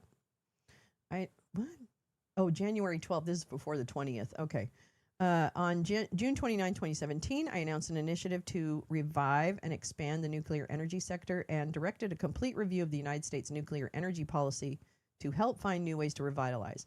July 12, 2019, I signed a presidential memorandum entitled The Effect of Uranium Imports on the National Security and the Establishment of the United States Nuclear Fuel Working Group, with the goal of examining the current state of domestic nuclear fuel production and reinvigorating the nuclear fuel supply chain. On August 20th, 2019, I signed a National Security Presidential Memorandum 20 entitled Launch of Spacecraft Containing Space Nuclear Systems, calling for development and use of space nuclear systems to enable or enhance space exploration and operational capabilities. Blech! Blech! Thank you, Johnny. I appreciate that very much. It is a fascinating document laid out clearly by Gal. Please read her thread. And please do. It's actually linked right there where she... As I have mentioned, Trump's lawyer in this case is Mike Flynn's, oh boy, Mike Flynn's former lawyer in Afghanistan, ex-OAN reporter, Russian asset, Christina Bob. We call her Bobsky. Let's see. Oh, here we go. Is Mike Flynn's ex-lawyer the Mar-a-Lago leaker? Christina Bob is a Russian asset who worked for Mike Flynn. Bobsky has worked for Russian asset Mike Flynn for a long time. She was Flynn's operational law attorney in Afghanistan. And I'm told, reliably told, acted as his informal press secretary there and traveled with him and Eric Prince. Boop, boop. Boop, boop. It's important to remember that while Trump inauguration was underway, Mike Flynn was pushing through a deal that would transfer nuclear technology to the Saudis with indicted foreign agent Tom Barrack, who's now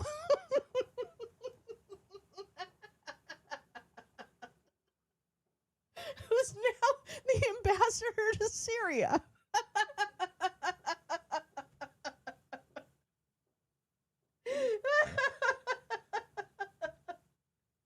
I can't take it anymore. We told them everything. Gal, you guys told them everything and nobody did anything about it.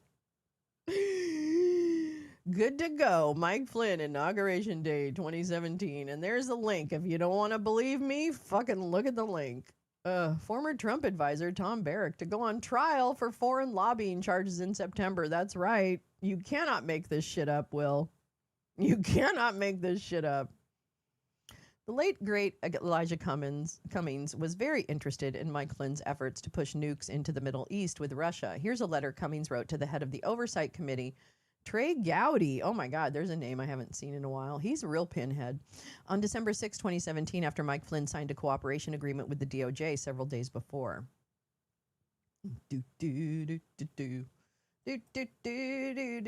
Okay.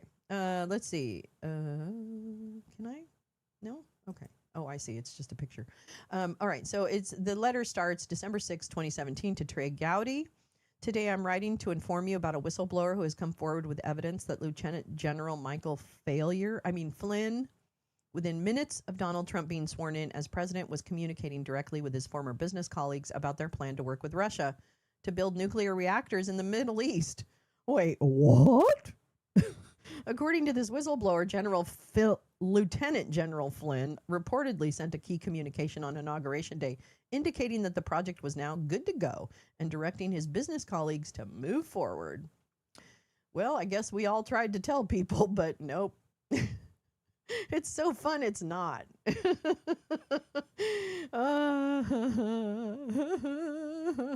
Oh, yeah, I bet you they would, Neil, I bet you we would love Alberta because y'all have all that oil.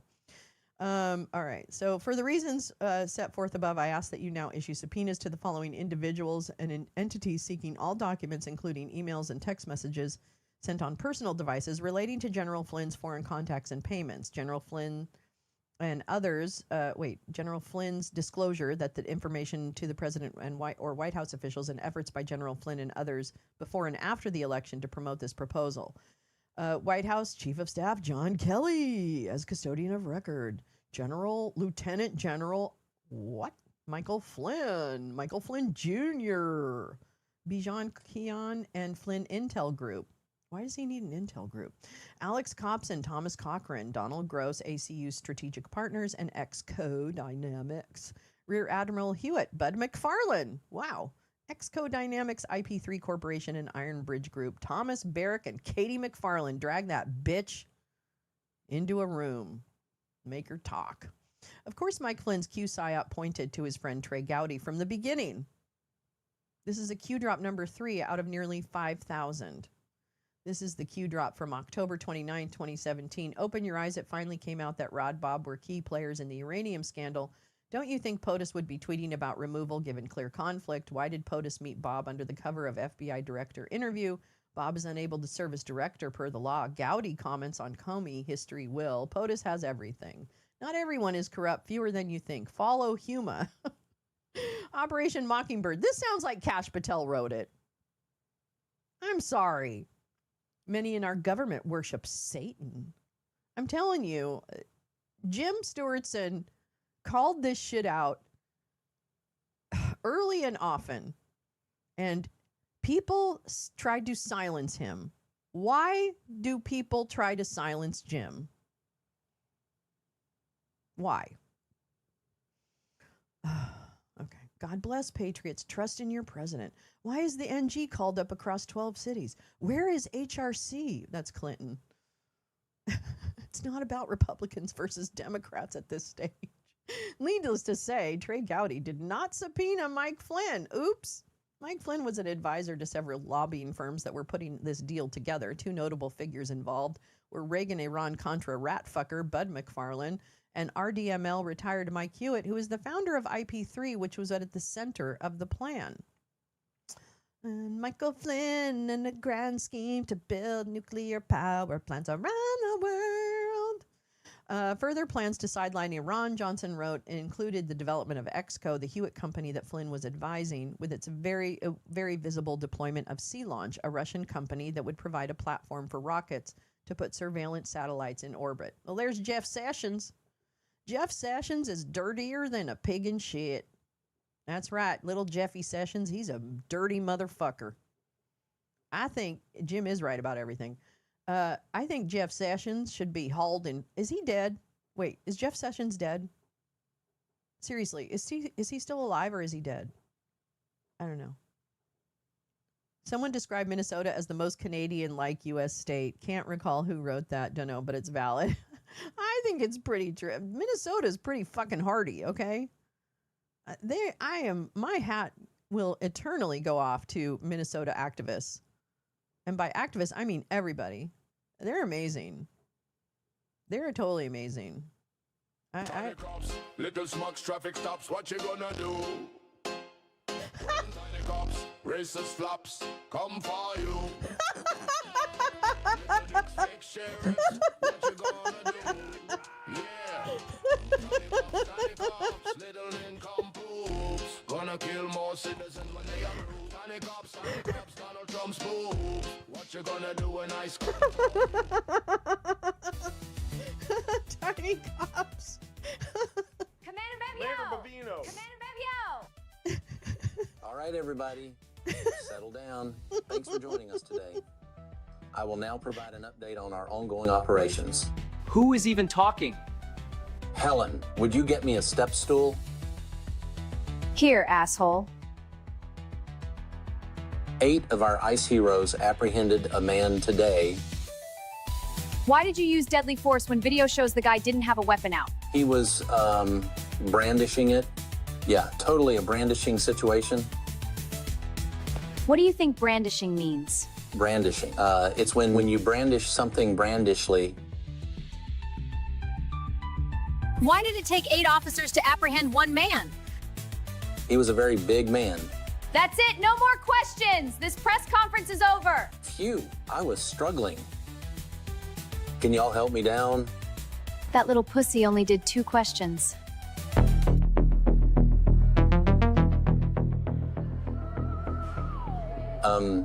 Boss Miller? How many citizens did we kill? I think like 2 or 3. That's not enough! Who's here? Down here, sir. You wanted to see me, Chief? Yes, this is urgent, Bavino. What is it? After yesterday's execution, the boss upstairs wants even more attention. Anything to distract from Epstein. Understood, Chief. Go big or go home. I need to go big.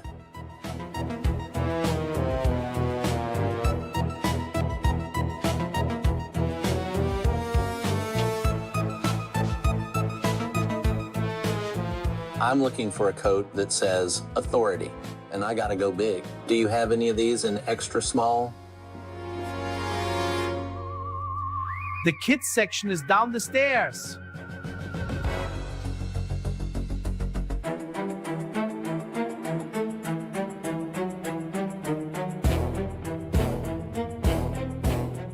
What are you doing? We don't want any evidence. But sir, this is a crime scene. No, this is a crime unseen.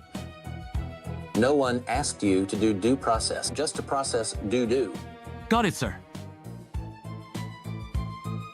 We need to shoot first and then ask questions. Everyone understand? Hi-ho, it's off to D-Port we go. Secretary Gnome, what do you want to wear for your pogrom? You think the pink camo halter top reads authoritarian enough? Well, if it isn't the Giants. Welcome, sir. This way. Save the formalities. The boss wanted me on this one. Where is my FBI jacket with the designer label? Right away, sir. Let's move now. Yes, sir. Max, right away, I sir. know. Boost. Me.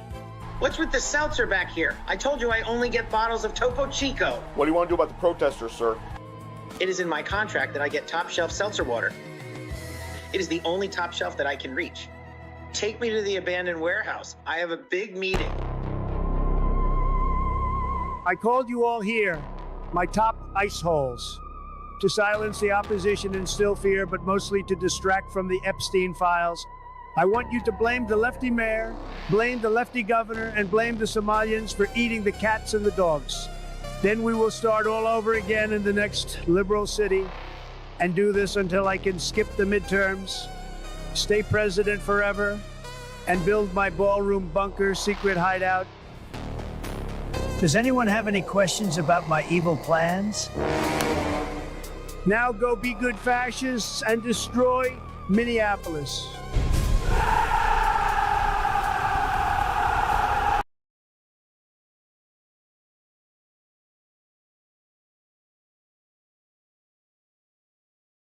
Oh, it's fascinating, Mr. Spock. I know. They're eating the cats and the dogs because that's all I can remember.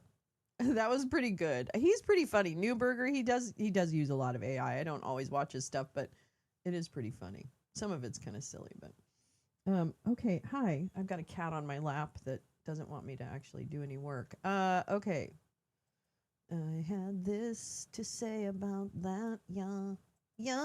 Wait, where is my? There it is. Okay. Hi. Okay, let's read about this because we had a little thing about documentaries night started early, right? Let me read this about Mark Kelly because we had questions about Mark Kelly and his. This is from yesterday. Yeah, yesterday. Okay, let me read this to you. Oh my God, Kat, I love you so much. You don't know how much I love you. It's just that. Okay. I just can't. I can't reach around you. Okay. Documentary nights. I love you too. Okay.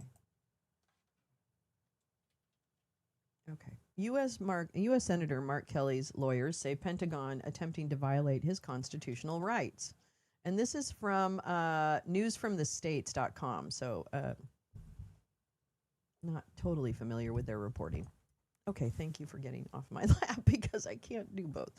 All right, Washington. Arizona Democrat Senator Mark Kelly's lawyers on Monday urged a federal judge to block the Defense Department from downgrading his retirement rank as a Navy captain and his pay for telling U.S. troops they aren't required to follow illegal orders, which is a fact. Paul Fishman wrote in a 35-page filing that Defense Secretary Pete Hegseth's attempt to punish Kelly for appearing in the video alongside other members of Congress violates several constitutional rights. Quote, as a decorated combat veteran and a member of the Senate Armed Services Committee, Senator Kelly is deeply committed to the necessity of good order and discipline in the armed forces, Fishman wrote. He asked this court to reinforce, not degrade, those principles. His speech, simply reminding service members of their fundamental obligation not to follow unlawful orders, promotes good order, and discipline does not demand silence, particularly from those no longer serving on active duty. Fishman firmly rejected the Department of Justice assertion in a brief filed last week that the federal court system has no authority over the Defense Department's actions in this instance. Defendants begin from the premise that questions of military discipline lie beyond judicial review, Fishman wrote. Their claim is that this court is not permitted to address Senator Kelly's challenge, disregards reams of precedent, reviewing military disciplinary actions and demands in an untenable level of deference. Senior Judge Richard Leone, who was nominated to the bench by George W. Bush, had scheduled a hearing on the issue for Wednesday, but postponed that until February 3rd due to the snowstorm. Defense Secretary Pete Pigsbreath announced earlier this month that he had started the process to downgrade Kelly's retirement rank and pay, writing in a social media post that his status as a sitting United States Senator does not exempt him from accountability, and further violations could result in further action. These boys are so scared. You know, like, these boys are so fucking scared. I don't think Mark Kelly's a creep. Is he a creep? I don't even know. Is he a creep? I thought he was a pretty good guy. I mean, he could be a creep. He's a little centrist for my taste, but, you know, whatever. I just don't, he's not a Nazi. And apparently, if you're not a Nazi, like, you get my vote, you know, that kind of thing. I don't know. The video at the center of the debate featured Kelly, Michigan Senator Elisa Slotkin, Colorado Rep. Jason Crow, Pennsylvania Reps. Chris DeLuzio and Chrissy Houlihan, and New Hampshire Rep. Maggie Goodlander, all Democrats with backgrounds in the military or intelligence community. They said that Americans in those institutions can and must refuse illegal orders. Quote, no one has to carry out orders that violate the law or our Constitution. We know this is hard, and it's a difficult time to be a public servant, they said. But whether you're serving in the CIA, in the Army or Navy or the Air Force, your vigilance is critical. Fishman wrote in his brief that the Dump administration is asking the court to embrace a novel rule regarding the First Amendment, that retired military veterans have no constitutional protection for their speech whenever the Secretary of Defense, in his sole discretion and without even identifying all of the speech at issue, concludes that it risks undermining military discipline and good order. The Justice Department's brief from last week, he wrote, erroneously argued that retired military officers can legally face punishment for speaking out against Defense Department policies they oppose. Quote, from Alexander Hamilton denouncing President Adams' fitness to command during the quasi-war to modern episodes in which retired generals publicly called for Secretary Rumsfeld's resignation over the Iraq War, retired officers have long participated forcefully in public debate over military policy, Fishman wrote. The same is true today. Retired service members, including members of Congress, have openly criticized presidential decisions ranging from the Afghanistan withdrawal to vaccination requirements, he added. Many continue to serve with distinction as legislators, governors, and federal judges. Yet against that backdrop, defendants assert the power to limit the First Amendment rights of more than 2 million retired service members, all without judicial review. That's a good article. So that's what's happening with Mark Kelly. What's happening with Mark Kelly? What's happening with Mark Kelly? But I would hear more about why Mark Kelly is a creep. All right, this is from one of a person I truly love. This is Dee Batiste.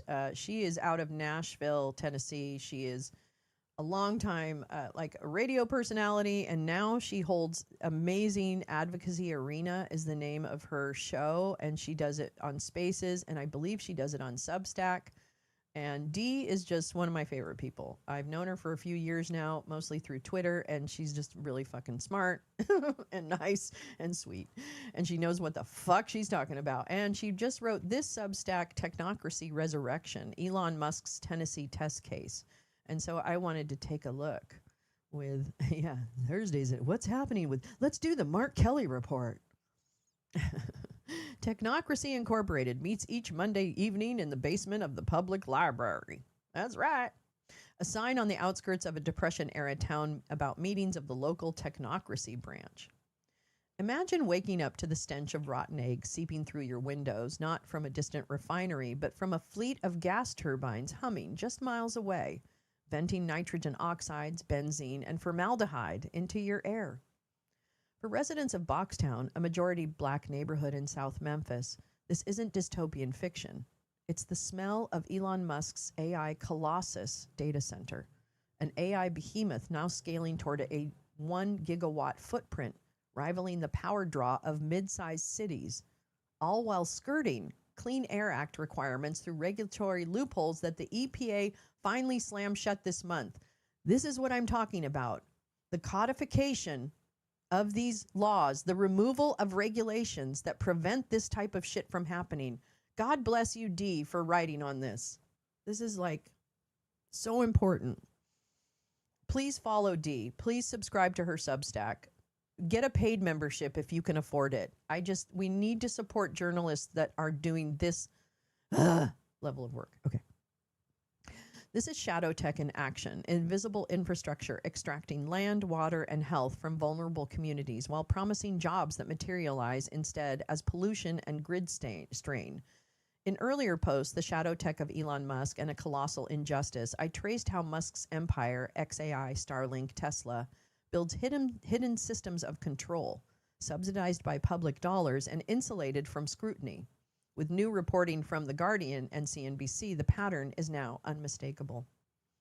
What's rising around Memphis South Haven isn't an innovation hub, but a power grab, dumping the environmental and human costs of AI onto a community already overburdened.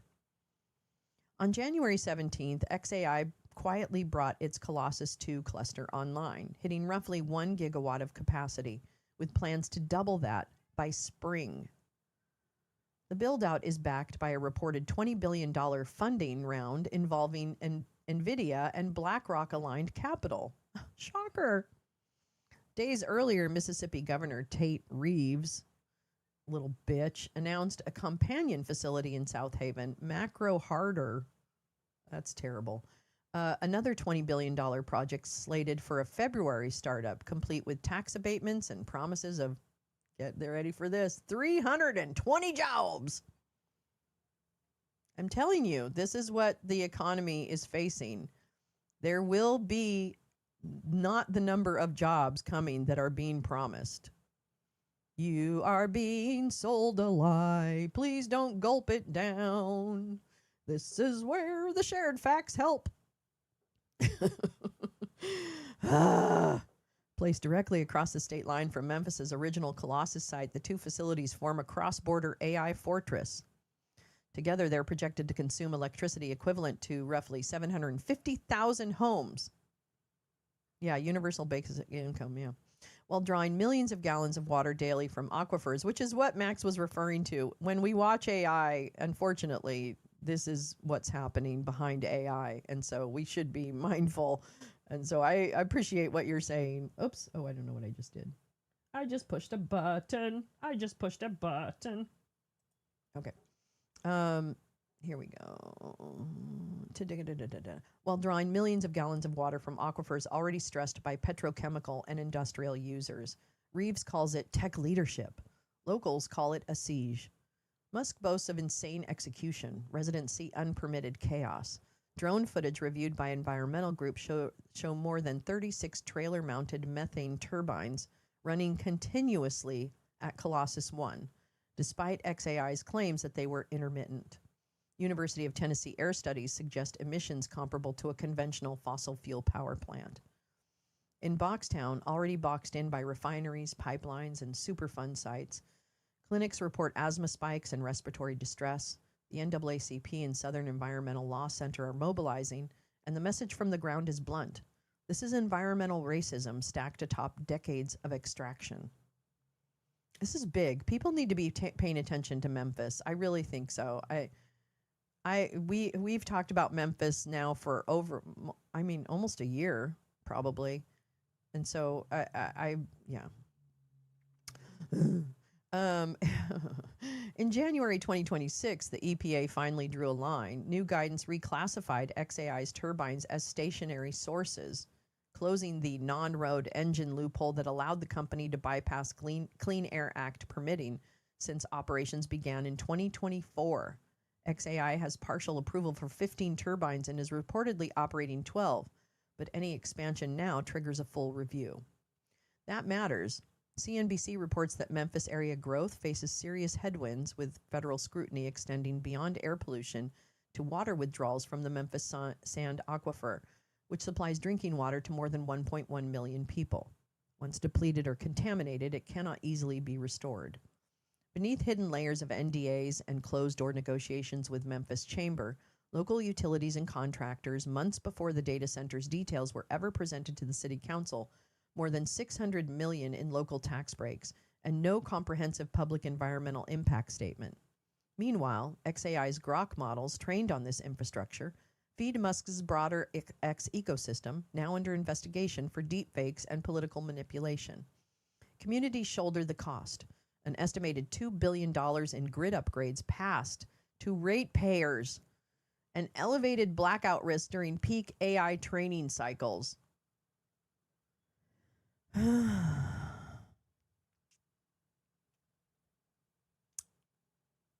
I voted for the lady who laughed too much. Community pushback is growing, and your feedback has been part of it. Readers drew parallels to Tennessee's broader development playbook. Massive subsidies for Oracle in Nashville, Ford's Blue Oval City, and now Musk, each time concentrating risk in black and brown zip codes while privatizing gains. Petitions are circulating for Shelby County Commission hearings. Activists are organizing February town halls linking Colossus not just to pollution, but to surveillance and data extraction. AI models trained locally, ingesting behavior and content without consent or transparency. This is the core of colossal injustice. State incentives now exceed $1 billion across xAI-linked sites, yet the promised jobs skew highly specialized or outsourced.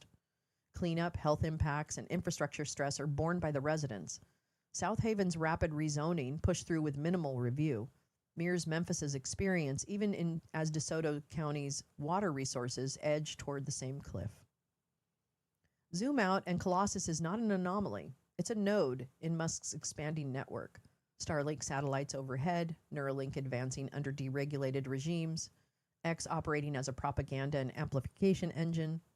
Computer power is being consolidated outside democratic guardrails, subsidized by public utilities and political greed. These data centers train models that influence content moderation, predictive policing, and electoral systems, all while exporting carbon debt and toxic exposure to communities like Boxtown. National outlets cover the legal drama and the speed of deployment, but miss the local ledger. Roughly $150 million a year in power costs, millions of gallons of daily water use, and particulate matter increases of up to 30% in monitored zones. This is what authoritarian technocracy looks like at a ground level. It doesn't arrive with a parade. It slithers in through non-disclosure agreements, tax abatements, and gas turbines parked next to playgrounds. Memphis is at an inflection point. Support the Southern Environmental Law Center's petitions. Demand transparency from TVA on grid capacity and load shedding. Show up to South Haven hearings. Share your stories. I've heard from nurses, teachers, parents living this reality every day. Excise's Colossus may loom large, but communities already force the EPA to act. Accountability is the next phase, and it won't come from Silicon Valley. It will come from the people breathing the exhaust. Ugh. I love you so much. I just love her writing and reporting, so let me drop a link to that. That's right. It is so, it's so bad. Like, it's literally so bad. I would definitely, I support Dee's work, and I would encourage as many as who can to do so. We didn't finish this, actually, did we? No, I guess we did. Did we? Venezuela. Oh, did you hear about Venezuela? Apparently they're sick of the whatchamacallits. Here we go. This is what I want. I want to look up that, actually. Hold on. Let me just do that. Because there's some development in... Wait, what was I just talking about? Shit. Fuck. Wait, what was I just talking about? Oh, man. Oh, I know. I think. Do I? I don't even know. I don't know what I've been told.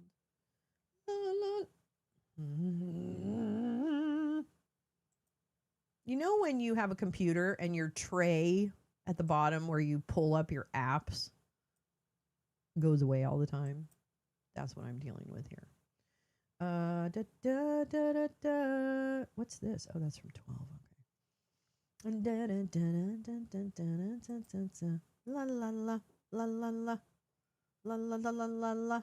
Venezuela tired of getting orders from Washington. Thank you, Teresa. My God. What would I do without you guys? I would be muted the whole time. There's that. And the shows would be shorter because I wouldn't remember what the fuck I was going to even talk about. So there's that. Okay, I just wanted to make sure there wasn't anything like super duper happening. All right, so wait, it's Venezuela. Don't cry for me, Venezuela. Mi alma está contigo. Okay, here we go. Acting president. La la la la la la la la la la la la la. La la la. Oh, there's that too. I can't share any New York Times. I wasted. I already shared all my New York Times articles as GIF links. I need to plan that out a little better. Okay. Well, let me just pull up this one. It's kind of dumb, but it's CNN. I hate CNN, but that's fine. Oh, that's fine. Okay, so I just want to bring us up to speed. Venezuela's acting president says she has had enough of U.S. orders. Venezuela's acting president, Delcy Rodriguez, said Sunday that she has had enough of Washington's orders as she works to unite the country after the U.S. capture of its former leader, Nicolas Maduro. Rodriguez has been walking a tightrope since being backed by the U.S. to lead the country in the interim, balancing keeping Maduro loyalists on board at home while trying to ensure the White House is happy. Now, I love you too, Teresa. Now, almost a month into her new role, Rodriguez has pushed back on the U.S. amid ongoing pressure, including a series of demands for Venezuela to resume oil production. Quote, enough already of Washington's orders over politicians in Venezuela, she told a group of oil workers in Puerto La Cruz City at an event broadcast by state-run channel Venezolana de Televisión. Let Venezuelan politics resolve our differences and our internal conflicts. This republic has paid a very high price for having to confront the consequences of fascism and extremism in our country. Okay. The White House has maintained steady pressure on Venezuela since Maduro and his wife Celia Flores were seized in a raid in early January and taken to the U.S., where the former leader is facing charges. Rodriguez, Maduro's former deputy, has insisted in recent weeks that the U.S. does not govern Venezuela, but equally has not sought confrontation with Washington.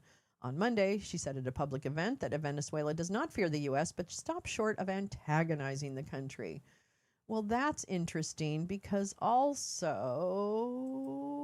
I'm not going to pull it up the way I want to. Oh, wait, did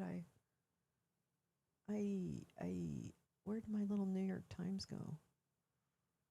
Shitballs. I don't know. Okay, I lost it. All right, anyway, there's a New York Times article about Venezuela. I'll find it. Okay. Anyways. Here we go.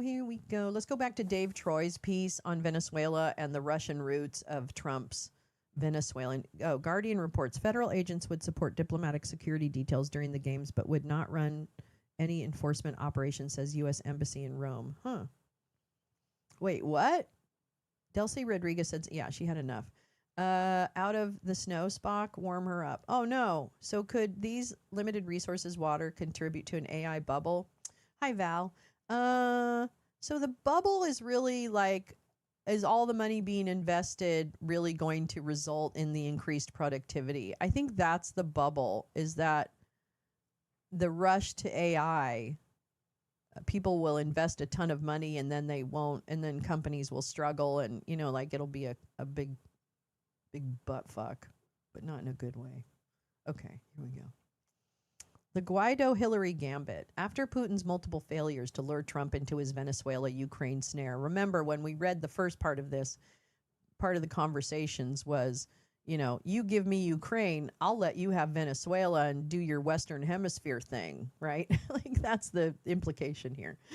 After he tried something he thought would be more reliable. He would portray Venezuelan interim leader Juan Guaido as weak and easily toppled. According to John Bolton's 2020 memoir, The Room Where It Happened, Trump had a call with Putin wherein the Russian president compared Guaido, sorry for not pronouncing that right, to Hillary Clinton, Trump's longtime rival and nemesis. Emphasis is ours. An unnecessary negative development was Trump's decision to call Putin on May 23, 2019, primarily on other subjects, but was including Venezuela at the end. It was a brilliant display of Soviet-style propaganda from Putin, which I thought largely persuaded Trump. This is from John Bolton. Okay, so it's not like people are saying, like this is from John Bolton, who was in the room where it happened. Putin said our support for Guaido had consolidated support for Maduro, which was completely divorced from reality. Like his equally fictitious assertion that Maduro's May 1 rallies had been larger than the opposition's. In a way guaranteed to appeal to Trump, this is the emphasized part, Putin characterized Guaido as someone who proclaimed himself but without real support, sort of like Hillary Clinton deciding to declare herself president, which didn't happen. This Orwellian line continued as Putin denied that Russia had any real role in the events in Venezuela. Quote, Putin could have easily have come away from this call thinking he had a free hand in Venezuela, Bolton wrote, but despite repeated provocations, nudging, and psychological volleys during the spring of 2019, Trump did not take the bait, primarily because Bolton and Fiona Hill blocked the overtures, dismissing them as absurd. As Hill testified, the offer was, quote, you stay out of Ukraine and we'll rethink where we are with Venezuela. It was simply not a deal they would consider. Bolton resigned on September 10th, 2019. He and Trump sparred repeatedly over policy, but especially about Russia. As the New York Times reported at the time, while Mr. Dump seeks to woo President Putin, Mr. Bolton considers Moscow a hostile player. After Dump last month suggested inviting Russia back into the Group of Seven despite its annexation of Crimea, Mr. Bolton traveled to Ukraine to reassure its leaders of American support against Russian aggression. Bloody lot of good that did, Bolton. Bloody lot of good that did. Immediately after Dump's intentions around Greenland became public on August 18, 2019, Senator Tom Cotton, Tom Hawley, began running cover for the president. At a luncheon on August 21st, Cotton claimed that he had been the one to suggest the idea to Trump, not Ron Lauder. This was, of course, false, but the Baker-Glasser reporting on the Lauder origins would not be released until 3 years later, when they published their book. Fuckers. Cotton also claimed that he had met with the Danish ambassador to propose the sale of Greenland to the United States. Oh. A few days later, on August 26, Cotton published an op-ed in the New York Times arguing that purchasing Greenland was a no-brainer, reiterating many of the same talking points Lauder had made in 2017. I feel like I missed that whole thing with Tom Cotton pushing the Greenland thing.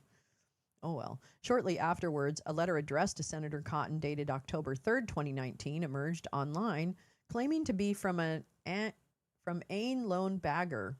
Oh, Ane Lone. I'm so sorry, Greenland. Greenland's Minister of Education, Culture, Church, and Foreign Affairs. I really apologize. The letter seemed to greenlight American intervention in Greenland, or at least invite further discussion. Okay. Who's going to read this? Oh, okay. Dear Senator Cotton, on behalf of the government of Greenland, I want to express appreciation for supporting of our country in the fight for a better future. We are sharing your position on the necessity to develop a mutually beneficial cooperation between the United States and Greenland, common economic projects, social and environmental programs, as well as the cooperation on the security issues in the region are the most important elements of a functioning and development of the island in the near future. Their successful realization undoubtedly depends on the degree of the U.S. and Greenland integration. Our government is going to overcome all legal and political barriers on that way and to organize a referendum on independence of Greenland from Denmark as fast as possible. Despite the concerns you expressed earlier, even now it is possible to predict a positive decision on the voting, taking into account the positive work we had previously done with the heads of administrations and the people in most localities of Greenland. I don't think you mean that now. Besides that, we have considered the U.S. suggestion on the future Greenland status with an organized non-aligned territory to be acceptable. What? Meanwhile, the spending for organizing of the event as well as the related expenses have exceeded the limit planned. Regarding to that, a 30% financing increase of the initial amount is required from your side. I'm asking you to resolve this issue at the highest level and contribute to an additional trench as fast as possible. He's demanding money. He's like, pay, bitch. Wow. That's a weird letter. I didn't hear any about this. Oops. I didn't hear anything about this. I mean, I'm probably pretty dumb, but you know.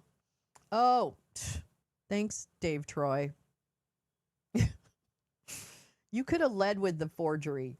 However, that letter that I just read, it was a forgery, but not before it had been widely circulated online in Danish newspapers and in international outlets as evidence of official support of Cotton's proposal. It was all a lie. Oh my fucking God. As reported in the Danish outlet Politiken on November 11, 2019, translation is ours. This is the first time in recent times that a fake of this type has appeared in the midst of a tense Danish foreign policy situation. The purpose of the forged letter is clear, according to a number of experts and politicians, to pull apart Greenland and Denmark and sow deep distrust between Denmark and the United States. Major and military analyst Steen Kjærgaard, from the Danish Defense Academy, who works on communication strategy and misinformation, calls it most obvious that Russia is behind the fake letter. It remains unknown why Senator Cotton rushed in to run interference in this operation while it was clearly being run by National Security Council's team, but it is clear that Russia wished to accelerate U.S. discussions on a cession of Greenland. Isn't that interesting? I feel like I didn't know any of this shit. I don't want Greenland. I want Greenland to just do their thing. Hi, TV2 Live. How are you? Thank you so much for coming in. I saw you yesterday and I couldn't stop to say hi. And I just want to say hi. So everyone, TV2 Live, if you want to drop your your at's right there. If you look at TV2 Live, he runs like a show with like featuring different news events, similar to what we do here throughout the day. I don't know if you're always on TV2 or if you're on just at certain hours. But highly recommend stopping in and saying howdy. So I did the other night and it was really nice. So thanks. Welcome. I'm so glad you're here. Let's see. In the wake of Donald Dump's 2020 election loss, propaganda channels were full of wild claims that Venezuela was somehow responsible. Absolutely, TV2, anytime. I need more smart people on YouTube. I need more smart, kind people on YouTube. And this is a great audience for that type of content. They are some of the smartest people they're definitely the smartest people I know. Okay, here we go. In the wake of Donald Dump's 2020 election loss, propaganda channels were full of wild claims that Venezuela was somehow responsible for election irregularities, promoted by figures like Rudy Giuliani and Sidney Powell. The narrative falsely alleged that the U.S. election was compromised by a communist plot involving Smartmatic software, which was purportedly developed in Venezuela at the behest of the late Hugo Chavez to ensure he never lost an election. That's my Sidney Powell, in case you're wondering. You're welcome. The story had no relationship to reality, and to most everyone sounded completely insane. That's right. Oh, that's what's his name? What's his name? What the fuck? I can't remember this guy's name. Jay Rance. What's this? Трамп выиграет. Выиграет. В следующем, в 2024 году выиграет Трамп. Я думаю. И мы могли бы помочь ему. Мы могли бы ему помочь этой осенью, реально вмешаться. Мы ничего не делали, когда его избирали в 2016 году. А в 2020, если его голова бы немножко работала, он бы нас попросил бы кое-что сделать, кое-где, и там бы он выиграл бы как бы вместе с нами. Мы там, допустим, по Украине бы свою позицию заняли правильную, а ему дали возможность по Венесуэле, к примеру. Я как примеру говорю. Он Венесуэлу берет, мы Украину. И он говорит всем, вот смотрите, Венесуэла, завтра я Кубу возьму. Он бы что-то помог бы ему. Но никто ничего не делает. Если Трамп нам нужен, так давайте ему поможем. Зачем? Что зачем? Чтобы он остался снова. А зачем нам нужен Трамп? Что нам Трамп сделал хорошего? Больше всего санкций вел. Поставить рабов в зависимости от нас, как вы не понимаете, чтобы дергать, доить, дергать. Нам нужен Трамп. Нам нужен Трамп. We need Trump. Нам нужен Trump. Solovyov. Yeah, Solovyov. I can't remember his first name. But anyway, he's like the major Russian propagandist. This show, if you haven't seen this, I can't remember what it's called, but Russia Today, or I don't even know. But anyway, yeah, I remember that too. So we watch these guys a lot in the Gal Squad. So this is really, because... I don't know. It's just a real window into what fuck's happening. Amid that backdrop, the now deceased Vladimir Zhirinovsky, a Russian nationalist politician and commentator, made a remarkable offer on November 8th in the event that Donald Trump might win re-election in 2024. It will be funny if next election Trump will go and win. He will win. Next in 2024, Trump will win. And we could help him. We could help him this time, really interfere. We didn't do anything when he was elected in 2016. And in 2020, if his head would work a little, he would ask us to do something somewhere. And there he would win together with us. We would let him. In Ukraine, we would have taken his position correctly. And he was given an opportunity in Venezuela, for example. He will take Venezuela. We will take Ukraine. And he will say to everyone, look, Venezuela, tomorrow I will take Cuba. I would help him, but no one is helping him. If we need Trump, then let's help him. Zhirinovsky reprised the offers made to Fiona Hill in 2019, and which she said had also been shared in Russian media, offering to back off Venezuela in exchange for disengagement in Ukraine. Zhirinovsky, however, articulated the idea that this offer might be put on ice and revived later in a second Trump term. Dr. Robert Person, a professor at West Point, in a 2019 essay titled Russian Grand Strategy in the 21st Century, says that Russia has pursued a Yalta 2.0 approach, recalling Stalin's carving up of Europe in 1945. Yeah, Julia Davis, she reports a lot on really good reporting on Russia.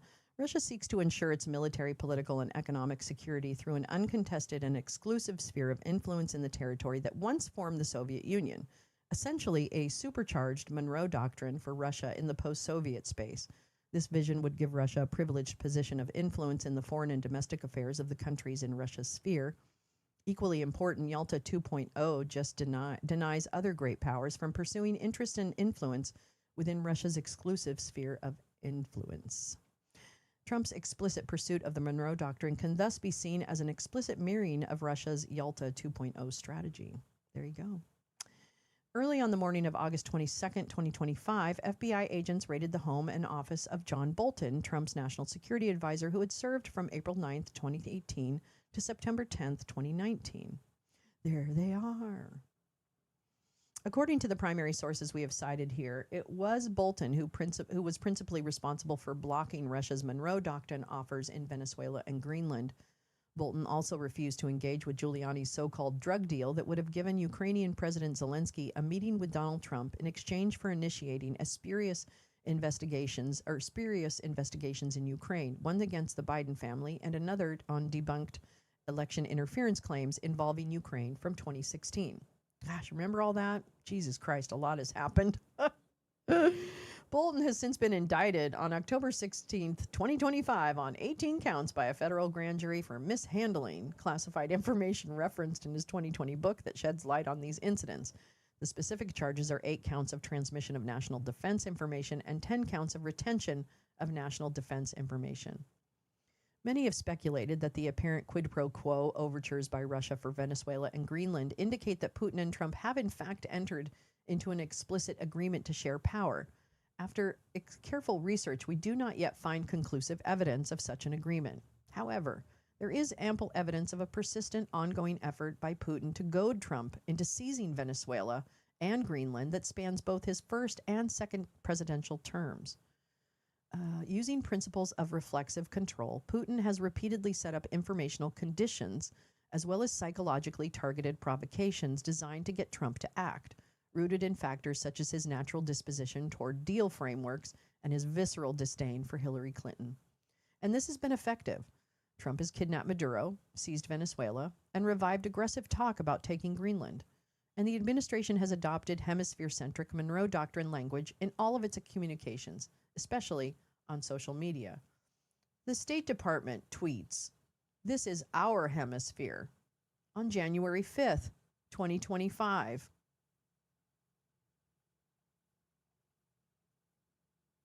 But Putin should be careful what he wishes for. While Trump's actions have demonstrated consistent loyalty to the Russian dictator, the worst-case scenario for Putin is that Trump chooses this exact moment to finally exert leverage. Putin is very vulnerable, having now lost a major part of his oil and shadow banking network. Trump could make Putin's life very difficult, and not all of his advisors, such as jack-of-all-trades Marco Rubio, are as deferential to Russia. Assuming Putin believes his informal Monroe Doctrine gentleman's agreement is now in effect, he will demand that Trump make good on this by disengaging from Ukraine. Depending on how much leverage Putin exerts, Trump may also decide to follow through on his threat to withdraw U.S. troops from Europe. He and Putin-loyal DNI Tulsi Gabbard, remember her? She's still around, eating toenails. may even decide to supply Russia with intelligence that could aid in the capture of Ukrainian President Zelensky, something Russia has tried to effect repeatedly but has failed to execute on its own. From a security perspective, Ukraine should prepare to not only no longer receive assistance from the United States, but to treat it as a hostile power. Maduro has retained attorney Barry Pollock, the same attorney who represented Julian Assange, another signal of Russian alignment. The Justice Department has also now dropped its claim that the Cartel de los Soles is a real organization, which may lead to the invalidation of the current indictment, dropping of further charges, and could potentially lead to Maduro being sent elsewhere. Exile in Moscow has been mentioned as one likely option. But hold my beer, hold my goulash. Hungary's Viktor Orban, an ally of both Putin and Trump, has also withheld any criticism of Trump's Venezuela gambit, and he has said he supports a U.S. takeover of Greenland. The person running the country, Delcy Rodriguez, spoke yesterday with Russia's top diplomat. They are in contact with Russia. The defense minister has deep, deep ties to Russia. Is there a U.S.-Russia agreement here? Because there has been speculation based on testimony to Congress back in 2019 by one of Trump's top Russia advisors, Fiona Hill, that Russia has been floating a Venezuela for Ukraine deal here for some time. No, is there any such deal? No, this was a U.S. operation that was designed to remove Nicolas Maduro because he was a U.S. indicted drug trafficker. And you don't get immunity from American justice when you're indicted by our courts just because you're the illegitimate communist dictator of another country. I'm sorry. But to be clear, that's not what I'm saying here. Is there an implication that if Russia doesn't meddle in America's backyard, South America, the United States will do something less in Ukraine, which Russia calls its backyard? No, there's no such implication. Oh, no. Russia doesn't need any kind of pretext to do so. It's invaded Ukraine twice over the last 11 years. There's no such implication here at all. And this was an operation that the United States conducted on our own without any coordination or cooperation from other countries to advance our national interest, which is to stop the drug trafficking and stop Venezuela from cooperating with countries like Russia, and China, and Cuba, and Iran.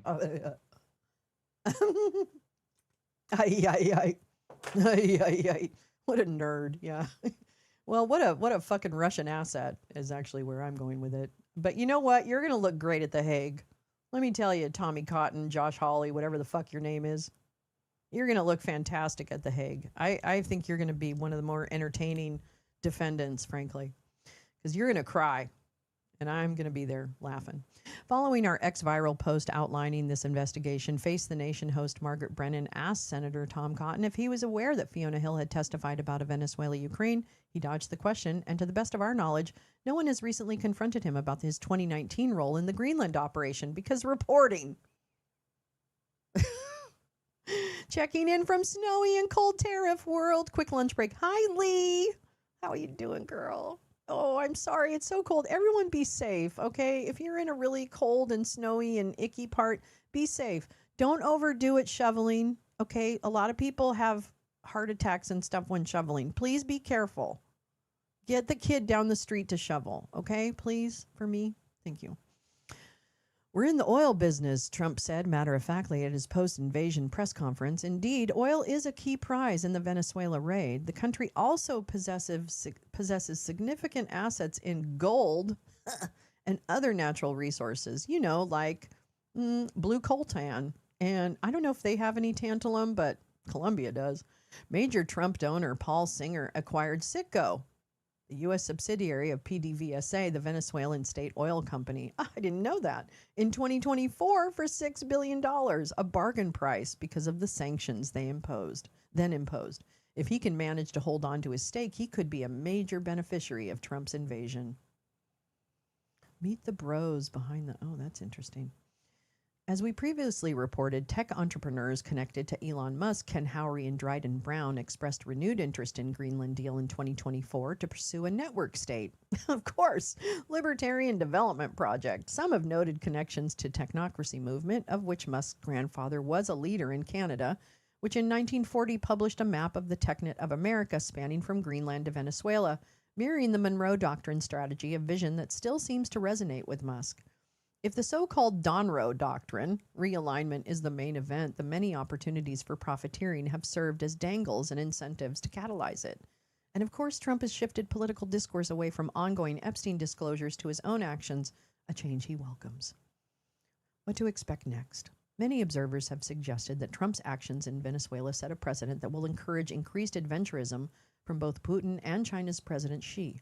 However, Trump's actions, while brazen, was not a particularly remarkable precedent. The U.S. has taken similar actions many times before, and Putin has aggressively attacked his neighbors for years. China needs no one's permission to advance on Taiwan and will do so at a time of their choosing, if indeed they choose to do so. As we have previously reported, China has a history of relying on economic, political, and information warfare to absorb rivals over a long period of time. Only if forced to save face or exploit some specific time constraint would we expect Xi to engage in military action against Taiwan, and it is very unlikely that they would choose to do it in response to external actions elsewhere. Even as China has important interest in Venezuela, Trump has said we are in the oil business and will continue to sell to existing customers. The Trump administration is now openly signaling that it intends to make moves in Cuba, Colombia, Greenland, and anywhere else in the hemisphere it wishes to impose its will.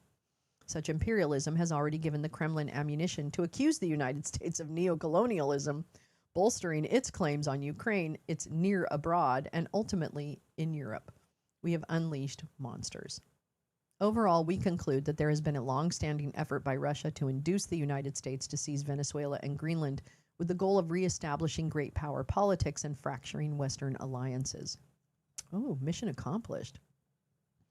Yeah, Duterte is cleared for trial. Western Alliance, NATO, the United Nations, and the European Union will all be challenged if the U.S. continues on this hemispheric romp. And I'll just add that the United States has already removed themselves from key UN committees and agencies. And that, I think, tells us that they will continue. Oh, Panama's in there too, Jim. It's everything down. It's basically the whole hemisphere. The TechNet of America. It includes, I guess it goes to Venezuela, but I think it's those three countries, the triad in the top of South America, Colombia, Argentina, and Venezuela. Those are like a key group of countries. I don't know what's going to stop him from going farther down South America. What happened to the tankers in the U.S. took hostage, some from China and Russia? I haven't heard anything about those tankers. I do get the what's going on in shipping, and so that they might have an update on that. I should probably look and see. France also just took over a Russian tanker, I think, in the last week, maybe the last few days. So it's very popular. It's very popular to stop Russian gas from going places. Okay. Had Trump won in 2020, it is likely that the currently unfolding operations would have taken place then. Had Putin prevailed in effecting his Monroe Doctrine strategy in 2021, conditions for his invasion of Ukraine would have been significantly more favorable, as he expected to affect U.S. disengagement in Ukraine. Trump's claims that Putin would not have invaded had he been president are clearly fabricated and do not hold up against even the slightest inspection. We still don't know what Putin and Trump discussed in Anchorage that left his team visibly shaken. Perhaps it was the outlines of this plan, threats of compromise, or other leverage against Trump. Americans and Europeans should take stock of where this is likely headed and exert all possible mechanisms of control to curb U.S. militarism and to protect the interests of Ukraine and Europe. The United States is no longer a reliable ally of the West. Perhaps that can be remedied, but in the meantime, it appears that 2026 will likely be characterized by a series of damaging, bewildering Rubicon crossings that lead to unimaginable, if not nightmarish, horizons. Oh, thanks, Dave. You're great. Update. On January 5th, Russia experts Julia Ioffe shared her assessment on the Colbert Show. According to Fiona, she thinks that this is now back in the air, and Medvedev, the former Russian president, who used to be a liberal, is dropping these hints again like, let's do a little swap, Donnie. Yeah, Medvedev, was the president of Russia that Putin put in place so that he could then go back into power. So Medvedev is a Putin tool, and definitely is the more sassy side of the Russian, propaganda machine. And he Medvedev is the one who'll come out and say things like that on Twitter, like, let's swap countries, Donnie. Sorry, I just spit. Anyway, so that was great. Thank you, Dave Troy. Now, let's keep it going with the good feelings. This is Jim's piece from yesterday, I think. Yeah. Blink, what the regime's backtrack tells us. Here we go. Sorry, I know we're switching up a lot. Dave Troy hasn't been wrong yet. I know, unfortunately. I actually should take a break and look at you guys. Sorry, I had to step away and get things done. Do it, peace, love. I seriously don't understand how people in the frozen tundra don't just hibernate for months until it starts warming up. What happened to the tanker? Oh, yeah, we've done that. I can barely get in the shower when it's cold. I know. It's even cold here. I'm going to tell you right now. I heard something about recycling. What? Today is the first day I'm leaving my house. Oh, my gosh. Peace, love. That's terrible. 2 of the tankers are anchored off the coast of Puerto Rico. Oh, thank you, Jim Nalgren. Heat wave, I'm having a heat wave. Dump is on his way to Iowa. Are you coming back and show some of it, Lolo? When is it? When is his thing? When is he speaking? Hold on. Hold on to your love. Got to hold on. Hold on. Whoa, whoa, and don't let go.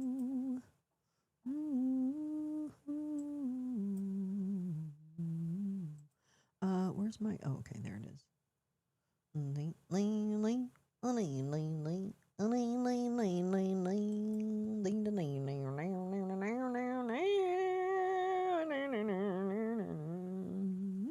What time is it at? Do we know? I'm so sorry. I should probably know this. But at least Greenlanders now have had Neil Young's music for free. What?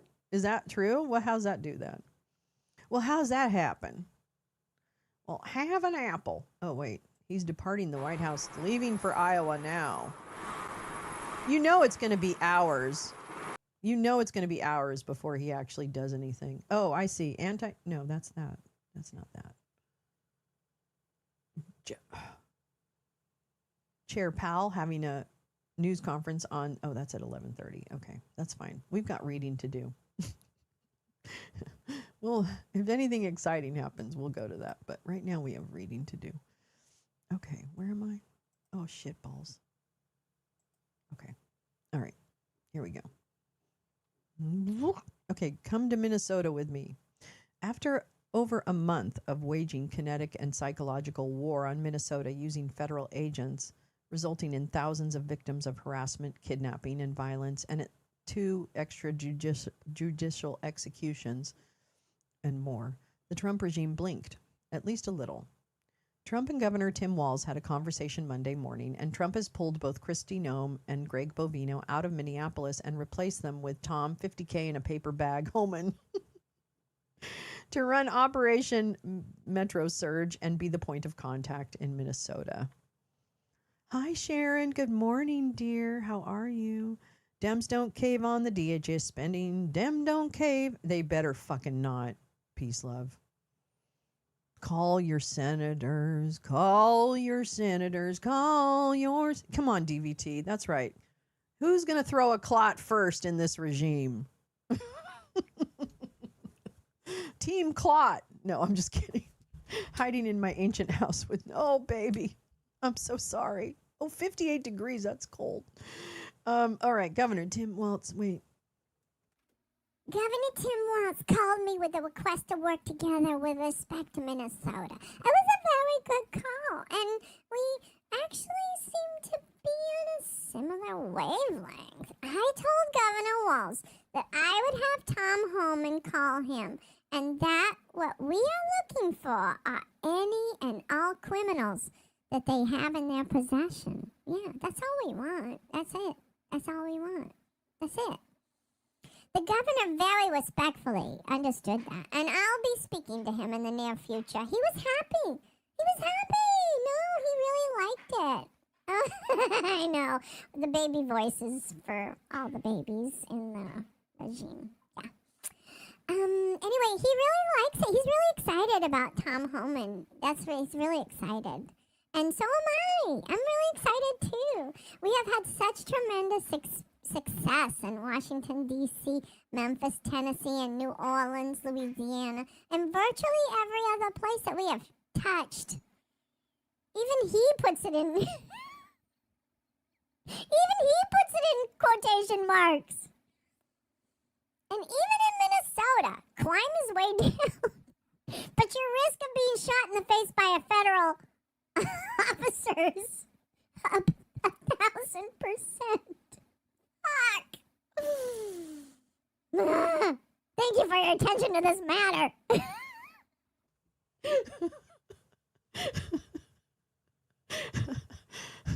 Yeah, the chances of you getting shot in the face by a federal officer, however, just raised about 1,000%. Fuck. It's not funny, but I mean, my God, if I don't laugh, I'm going to reduce to a puddle. Governor Tim Walz, I had a productive call with Dump. I told him we need impartial investigations of the Minneapolis shootings involving federal agents, and that we need to reduce the number of federal agents. Well, good luck with that. The president agreed to look into reducing the number of federal agents. Yeah, it's Bovino and a couple of his guys are leaving. I don't know if that's enough. I don't know if that's enough people. Oh, man. In Minnesota, and to talk to DHS about ensuring the Minnesota Bureau of Criminal Apprehension is able to conduct an independent investigation, as would ordinarily be the case. Moreover, Trump has apparently decided to make changes at DHS, including firing Bovino. Really? He's really fired?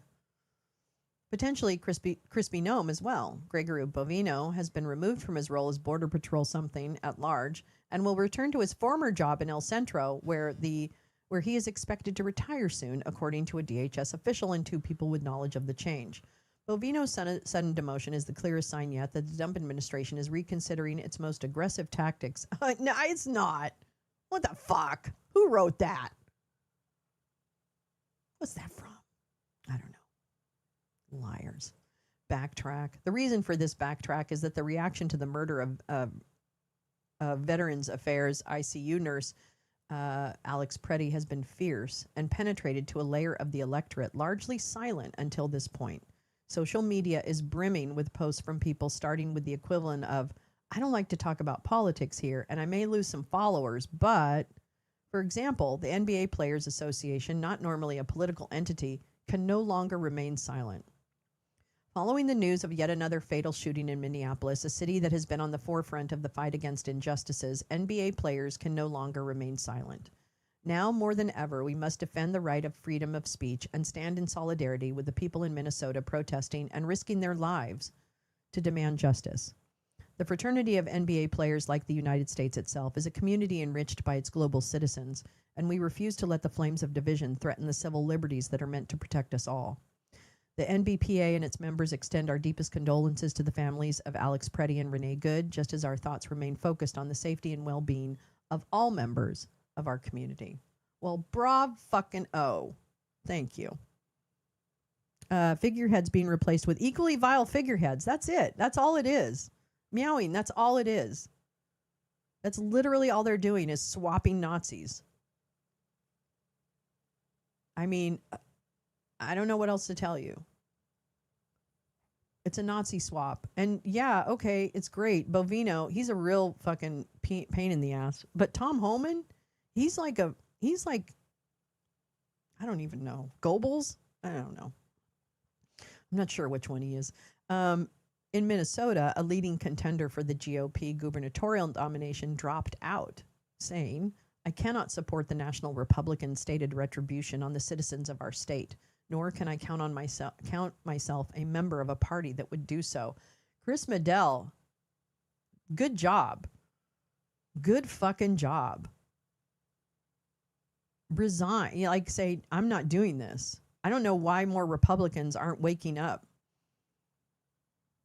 Like literally, all you have to do is just read a little bit about history in the 30s to find out where this goes. I guess people are just counting on the fact that they won't be in that group. I'm not really sure, but whatever.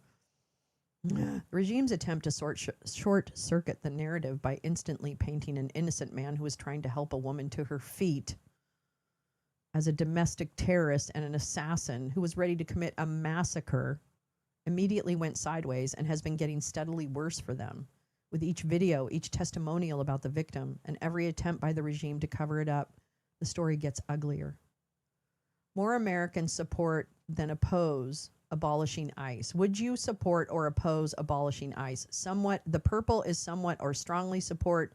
Gray is not sure. Orange, somewhat or strongly oppose.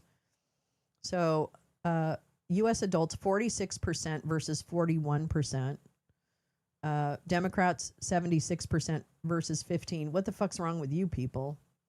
47% of independents and 19% of Republicans think that ICE should be abolished. And I agree. ICE should be abolished. We don't need it. We don't. No. Not only was it obvious to anyone who saw the video that Alex Preddy presented no threat whatsoever, when regime officials used the mere fact that he had a holstered firearm as a reason to execute him after he was disarmed, they ran into a buzzsaw from many in their own base. Quote, any gun owner knows when you're carrying... No, it's Caroline. Hi, everybody. I'm feeling okay. Thanks for asking. Thanks. I know. I'm really cute. I know. I hope everybody's doing okay today. Okay, but here's what I'm going to say about that. Any gun owner knows when you are carrying a weapon and are confronted by law enforcement, you are raising the assumption of risk and the risk of force being used against you. So if you're a left-winger and you have boom booms, well, yeah. If you're a left-winger and you have a boom boom in your pocket, then I don't know what to tell you. If you're a Republican, then you were just doing your job. If the Dems are part of the funding ICE in the CR, I don't know what to say. You know what, TV2, I totally agree with that statement. I am always one who is very open about, you know, how my opinions can evolve and change and grow with new information and new inputs and learning. And I will stand up for the Democrats because there are members of that party that I have seen in action that are actually standing as much in the breach as they can. But my patience is also wearing very thin. And I am deeply upset that the last Democratic administration did not do enough to arrest the planners of the insurrection and its ensuing chaos. I think that was a huge mistake. I think the Biden administration backing down on the disinformation czar was a huge mistake. We should have gone balls deep on disinformation labeling. I think not taking any steps to expand the SCOTUS was a huge mistake. So I have a lot of complaints about what the fucking Democrats, if you will, have done or not done in relation to that. And I am also incredibly sick of establishment politics and the fact that Democrats cannot respond effectively to the disinformation and the lies. I mean, yeah, we do. Absolutely. I mean, TV2, I want this country to be a more perfect union for everyone, including MAGA. I go and protest because I want everyone to have human rights, not because I just want certain people to have human rights, right? So I just, if Rittenhouse showed up in Minnesota, Meowing Star, I do believe he would have been run out of there in a heartbeat. I mean, maybe, but he's got a fucking gun, man. I don't know. And you know what? To me, Alex Preddy was the perfect gun owner. He didn't take his weapon out of his holster or wherever it was. He didn't take it out. He had his phone. He was helping a woman up. And then he was beaten to the ground. His gun was taken. And there's a rumor that his gun was the first gun that went off because some goon doesn't know how to handle a fucking weapon or was complicit in killing him. Either way, not acceptable. Not fucking acceptable. You know, it's one thing to have Nazis on your street. It's another thing to have untrained Nazis. There you go. I mean, I know a lot of people that own guns. I used to live in Maine. There's so many people that own guns there. Like, I don't have a problem if you own a gun. You know, I don't think we need guns in this country, but whatever. I think we should regulate ammunition, maybe a little more than we do. I don't know. I think there's plenty of gun regulations that we need to instill, by the way. But really, and border control, like, but get rid of the distraction. We don't need ICE. I'm sorry. ICE was invented after 9/11. We don't need them.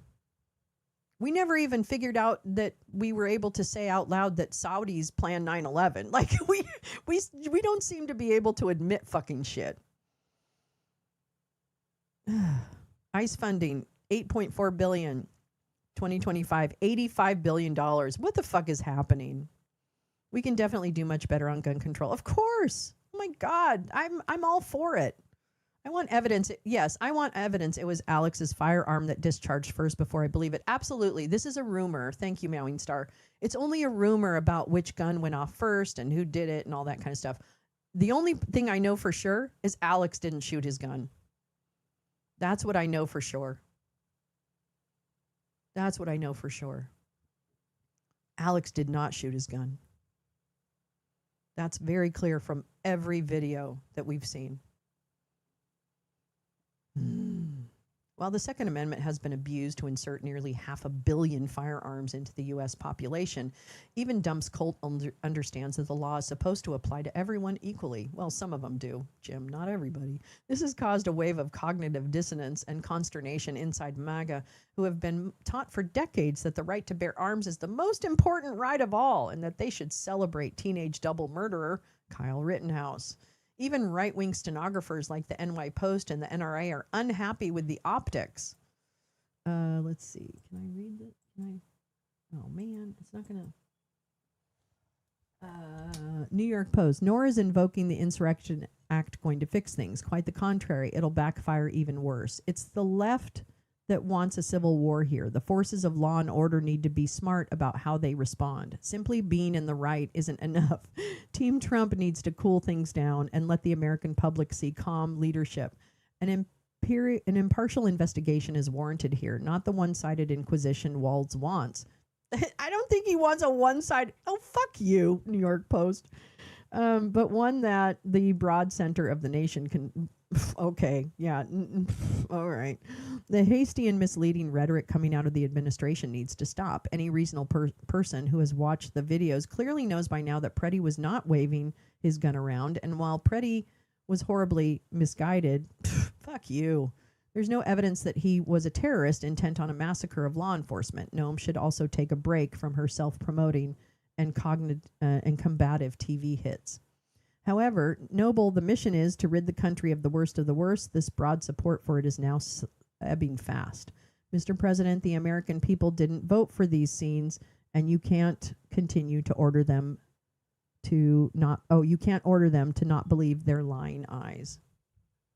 Yeah, little man syndrome. Anyway. Primary any Dem who funds ICE. I agree. I'm sorry, I agree. I'm in it. The NRA tweeted...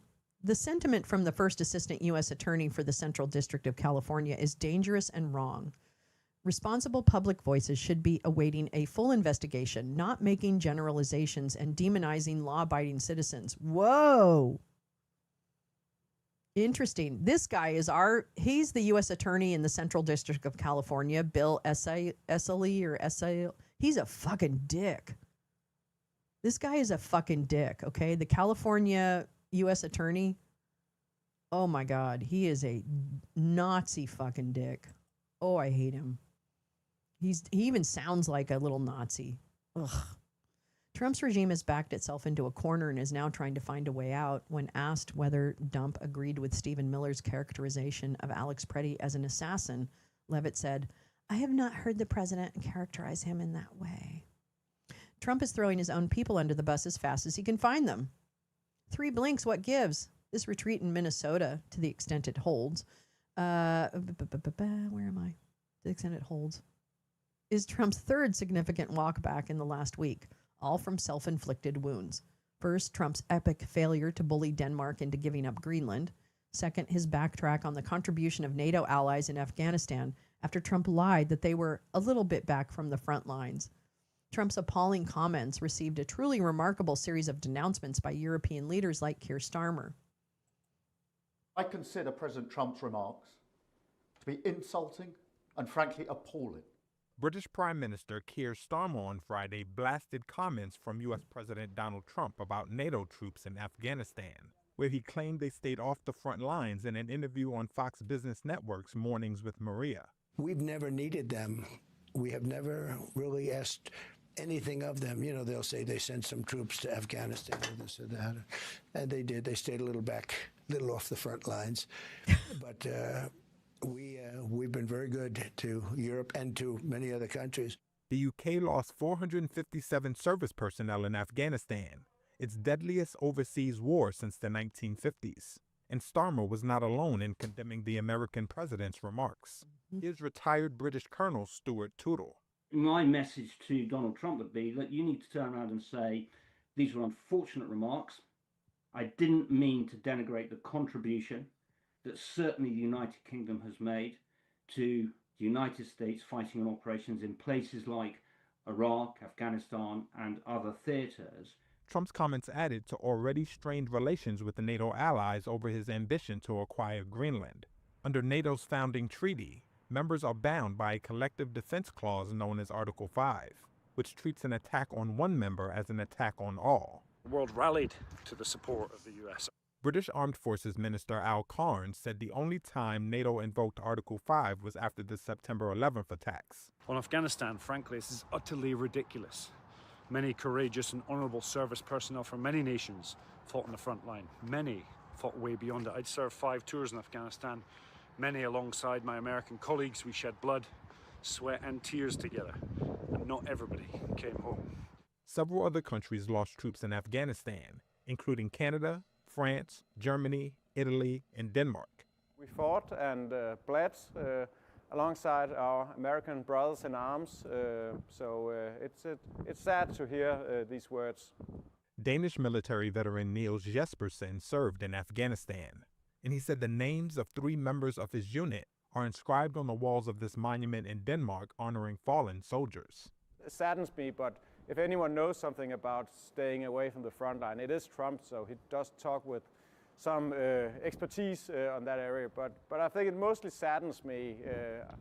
I know that they don't represent all Americans, but I also know that some of my former colleagues have voted for Trump, and probably not because they wanted him to belittle his allies, but nonetheless, here we are. All right. Well, Trump didn't exactly apologize. He did make a rare clarification. Oh, is this something? Whoops. UK politicians welcome retreat over British troops' role in Afghanistan. Oops. Oh, man. What am I doing? Damn it. Okay, wait. Oh, please don't get on my lap. You have to get on my lap right now. Okay. Trump's regime is deeply and increasingly unpopular, both at home and abroad, and the fact that it still reacts to external sentiment at all is notable at this point. At least someone in the White House wants to pretend that elections matter to them. Oh, I got to talk about Greg Phillips. Regardless, this is just public relations, not correcting the problem or getting justice. Despite Trump's multi-front retreat, his core dilemma has not diminished. His DOJ is currently 38 days late in producing the Epstein files. This remains Trump's core psychological and policy driver. He needs drama, distractions, and chaos. So people forget that he's obviously hiding his crimes with a notorious pedophile. Because he's a pedophile and a pedophile supporter, allegedly. Of course, Dump's pullback is welcome news, but it must be seen by the opposition as a strategic move, not a substantive one. While there may be slight lessening of hostile paramilitary force in American cities in the short term, the racism, sadism, and psychopathy of Stephen Miller and his cohorts has not gone anywhere. Moreover, accountability for the murders of Renee Good and Alex Preddy cannot stop at firing Greg Bovino or Kristi Noem. Now that Dump has exhausted his options in Venezuela, Europe, and Minnesota, the only thing we know for certain is that Dump will find a new set of targets. It is his only mode of operation. Who it will be is anyone's guess, but Trump has sent an aircraft carrier group into the Middle East, giving him a better capacity to attack Iran. From military.com, U.S. aircraft carrier arrives in the Middle East as tensions with Iran remain high. January 22nd, 2026 is when this photo was taken on the Nimitz in the Indian Ocean. Oh, no, the Lincoln, on the Nimitz class aircraft carrier USS Abraham Lincoln in the Indian Ocean on January 22nd. Trump must continue to raise the stakes of his long game of hiding the ball from Americans. If he has to start World War III to do it, he will. Regardless, I'm damn proud of Minnesota and the American people for waging such a successful battle. We collectively fought back, and Trump did, in fact, back down. That's something to hold on to while we take a deep breath and start again tomorrow. Nice. Nicely done, Jim. Nicely done, Jim. Nicely done. I don't think I'm going to read that one today, but I wanted to read this other one. Do. What else? Maybe. Do. Oh, maybe that was it. Wait, there was one more. Oh, wait, I know. Oh, okay, well, maybe not. All right. Shoot, I thought I had one more thing, but I don't. Okay. Well, that's fine. That's fine. Let's see. Let me catch up with my beautiful community here. Teresa, there was an actual tank incident in 98 where a guy took a real tank on a rampage. Really? Like a real tank, Meowing. Killdozer was an armored bulldozer a guy in Colorado built and then rampaged in. Holy shit. I think I remember that. Oh my gosh. Oh, Ezra Klein wants to compromise on abortion. Ezra Klein can go fuck himself. Ezra Klein is an idiot. Ezra Klein is everything that's wrong with people who think they're smart. Sorry, not sorry. I fucking hate Ezra Klein. I don't listen to anything he says. He doesn't have anything of value to offer me. And now even more. Oh, 95, not 98. Okay. Can you imagine the insurance claim on that? So my car got crushed by a tank. Oh, it happened in San Diego? There's a big bug on my wall. Wait a minute. Where do I kill this bug? What are you doing? Okay, I'm going to try and ignore the big bug on my wall.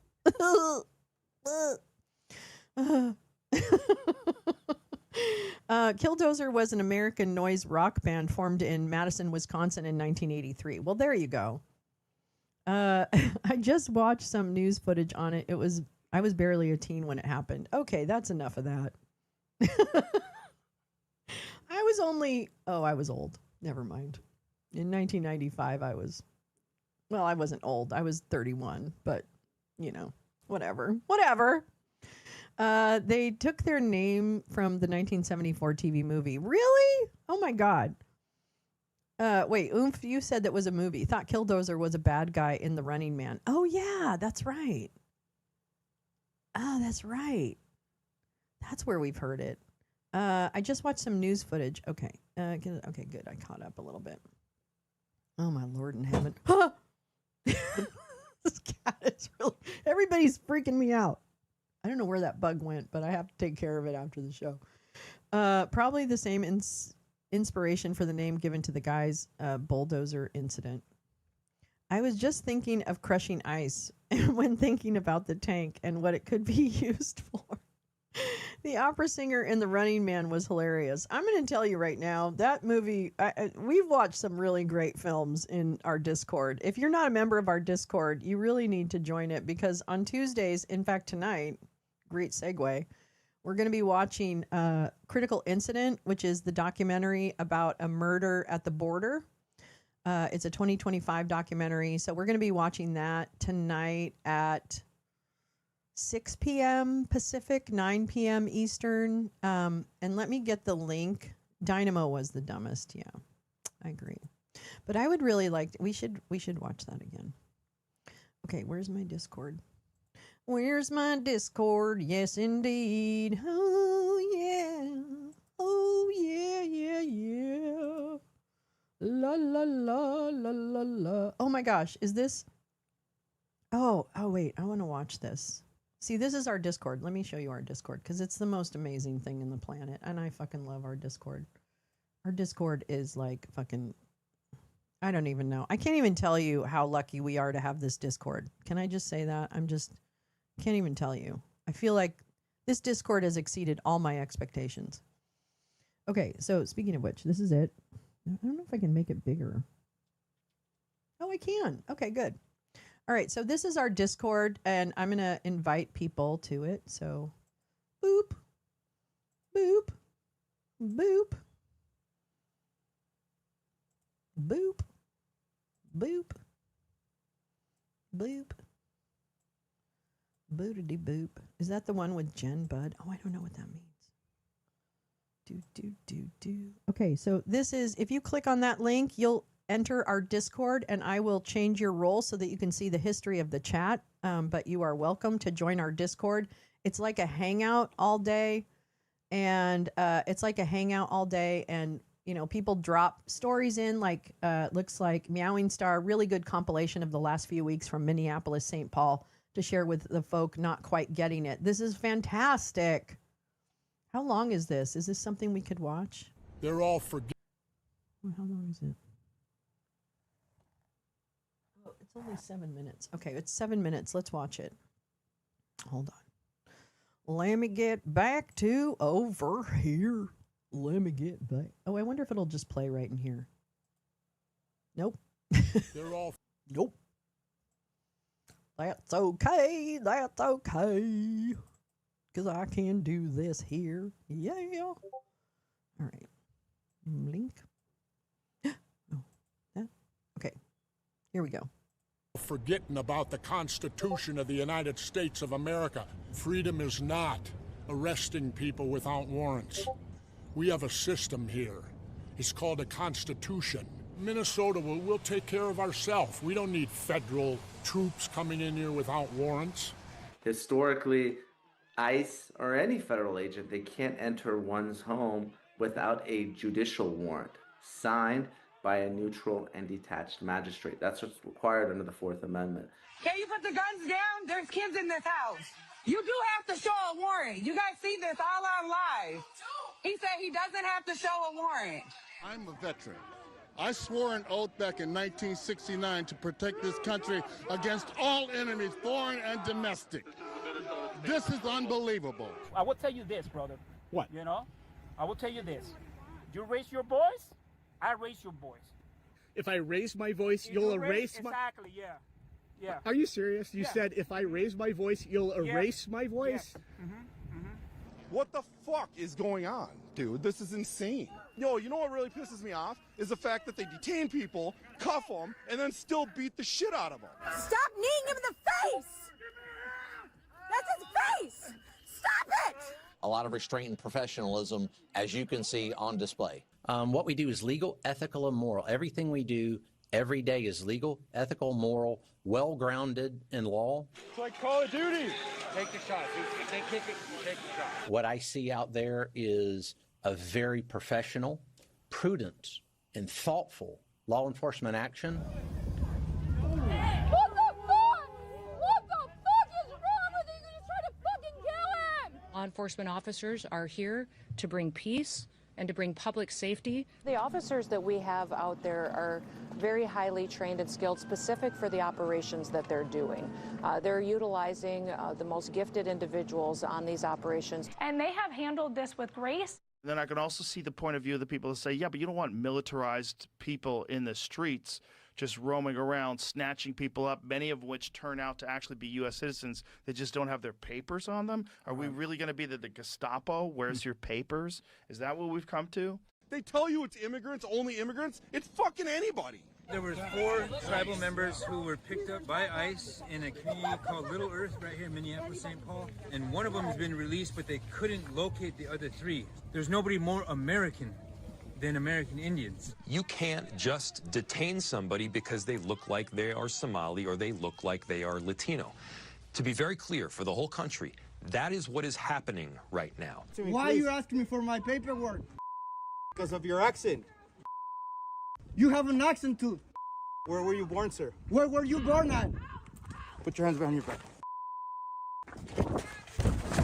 And they drove me all the way to Minneapolis, out of where, middle of nowhere. My son grabbed my ID, showing to them, and they didn't say anything. They didn't say sorry or anything. They just, okay, you're good. Why would I not be a citizen of this country, man? I'm working, dude. If you were from this country, you know, I'm an immigration officer. What do you mean if I'm from this country? I can hear you don't have the same accent as me. That's why I'm Oh, asking so you're going by accents now? But this is not a group that's going around and looking for people who violated the law based on skin color. All right, can we see an ID, please? I am U.S. citizen. I don't need to carry around an ID in my home. Well, This is my home. Where were you born? This is my home. Where were you born? Minneapolis is my home. I'm a United States citizen! Look, they're grabbing him. Look, they're grabbing him. It was last Thursday. 2 Target employees were arrested, I'm not a U.S. citizen. allegedly injured by ICE agents on the job. A Richfield lawmaker says they were citizens and released. This guy right here, they let him out of the vehicle. They tortured him. You okay, man? No, I'm not okay. Bro, shit's crazy. My man's bleeding. Bleeding. They slammed me on the ground. We got to be able to call somebody. This is ridiculous. If it is happening to our officers, it pains me to think of how many of our community members are falling victim to this every day. It has to stop. Where are the don't tread on me guys when the federal government is overstepping state control? To all ICE officers, you have federal immunity in the conduct of your duties. And anybody who lays a hand on you or tries to stop you or tries to obstruct you is committing a felony. The precedent here is very simple. You have a federal law enforcement official engaging in federal law enforcement action. That's a federal issue. That guy is protected by absolute immunity. No, I didn't say, and I don't think any other official within the Trump administration said that officers who engaged in wrongdoing would enjoy immunity. That's absurd. Live images from the Target Center in downtown Minneapolis, where anti-ICE protesters are gathered after marching through the brutal cold. You had agitators and violent American citizens out in the streets of Minneapolis protesting. Protesting what exactly? We've just learned the woman who was killed was 37-year-old Renee Good. Fucking bitch. Is that Agent Ross's voice calling Renee Good a fucking bitch? I can't determine which one it is, but it could be, sir. Hats off to that ICE agent. It was an act of domestic terrorism. Yeah, exactly. Let people go to church. You did not learn from what just happened? And now you're considered a domestic terrorist. So. We're videotaping you? Are you crazy? The man a Border Patrol agent shot and killed was a 37-year-old ICU nurse who worked at the VA. And we believe he is a lawful gun owner with a permit to carry. This individual who came with weapons and ammunition to stop a law enforcement operation of federal law enforcement officers committed an act of domestic terrorism. That's the facts. Where an individual wanted to do maximum damage and massacre law enforcement. You cannot bring a firearm loaded with multiple magazines to any sort of protest that you want. It's that simple. You don't have that right to break the law. We do not have evidence that he was waving a gun, doing anything to threaten Border Patrol. The victim are the Border Patrol agents. The suspect put himself in that situation. The victims are the Border Patrol agents there. Your Secretary of State says everyone who's here, citizens and non-citizens, deserve due process. Do you agree, Mr. President? I don't know. I'm not a lawyer. I don't know. Well, the Fifth Amendment, don't you need to uphold the Constitution of the United States as president? I don't know. This is nothing new. Read history. You learn from history. Oh my God, Meowing Star. Holy shit. That was so good. I'm going to drop that in the chat. Share this everywhere. Everywhere. Show it to your family. If you have MAGA family. Like, and I understand they're going to be like, oh, that's just isolated and that's just this and that's just that. Fuck it. I don't care. Put it all out over and over and over again. Thank you, Meowing, for that. I had seen you drop that and I hadn't had a chance to watch it. Wow. That's fucking powerful. That is fucking powerful. So let's go back because this is Discord and this is what happens in our Discord. Riverboat Jack is an amazing streamer. Like, I love Riverboat Jack too as well. So this is what happens in our Discord. I really do highly recommend our Discord. I just have been able to track things and it just really lays it out, Meowing. Here's another one. Jane is dropping Heather Cox Richardson. Yesterday blamed Democratic officials for the killing of the intensive care nurse Alex Preddy in Minnesota Saturday morning. Since then, the administration and their supporters seem to be coalescing around the idea that the reason there have been violent clashes in Minneapolis is not the violence of the federal agents there, but that city officials aren't cooperating with federal officials. As Allison Gill of Mueller, she wrote, notes, this language comes straight from the Insurrection Act. So this is the kind of stuff, and we play Wordle. And we talk about Davos. And we talk about Melania documentary. So actually, it's just really a great thing. Good morning. Good morning. I love this. I love our group of people so much. I can't even tell you how much I fucking love this, people. Yeah, so it's a great thing. And then we watch movies in our voice channel. We watch movies so I can share, what's happening. And lots of people can share movies. It doesn't have to be me. But that, speaking of which, the movies we're going to watch tonight is called Critical Incident, Murder at the Border. Is it? Yeah, Death at the Border. So we're going to be watching this movie tonight. Yeah. Ooh, ooh, ooh. La la la la la. La la la la la. Okay, hold on. Sorry. I'm not the brightest bulb on the tree. I'm not the brightest bulb on the tree, it's true. I'm not the sharpest tool in the shed. Okay, Critical Incident, Death at the Border is a documentary on HBO. We're going to be watching that tonight at 6 p.m. Pacific, 9 p.m. Eastern. I will put all the links to how to get to our movie night in my social media on Blue Sky. It'll also be on YouTube and a community post. So if you want to join our Discord, please do. It's free and it's really, really fun. And I just think it's the healthiest Discord channel on the Discord. Yes, 8 p.m. Central. That's correct. 6 p.m. Pacific, 8 p.m. Central, 9 p.m. Eastern. Everything inside and outside of that. Because we have people from all over the world. I noticed since the Hilton drunk ICE guy with a shotgun incident that they keep saying, where's the PD? Yeah, they really need... They need the local police there. Yikes. Anyways, so that's that. So we'll be watching that tonight. Let's see. Tomorrow morning we have another. I can't remember what the hearing is tomorrow morning. Hold on, let me check because I know that I don't remember what is happening. Yeah.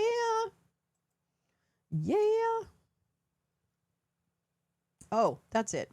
Okay, so tomorrow morning at 7 a.m. On the show, we're going to be with the Foreign Relations Committee of the Senate, and they are having a hearing on Venezuela, U.S. policy towards Venezuela. That's right. We're going to be watching this video tomorrow morning right here on this channel, and guess what? Little Narco Rubio is going to be the witness, so don't miss it. Don't miss it. Yeah, at least we know who the cops are. That's true.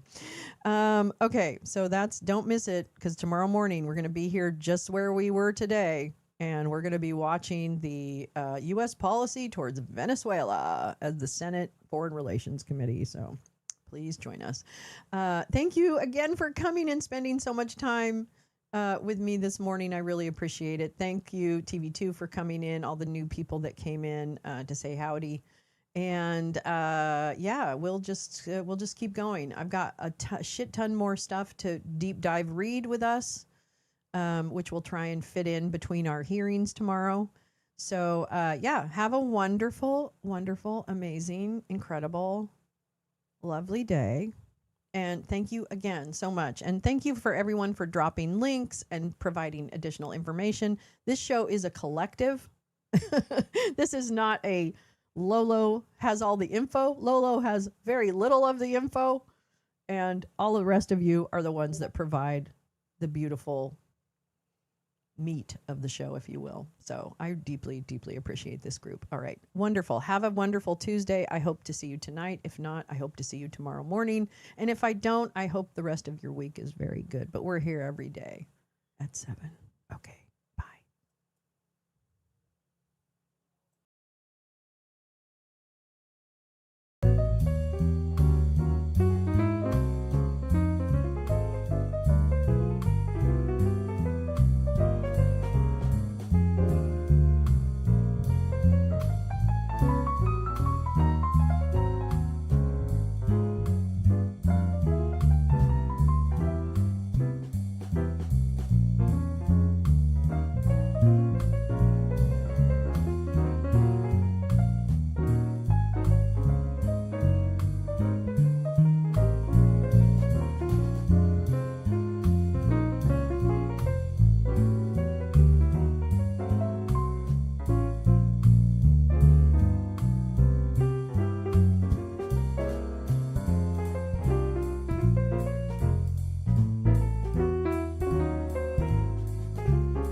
Actually, the song, Jay, the song Glue Stick is not AI. The song is a real song that I bought the rights to use. So it actually isn't AI. It's real live people playing that song. So that's right.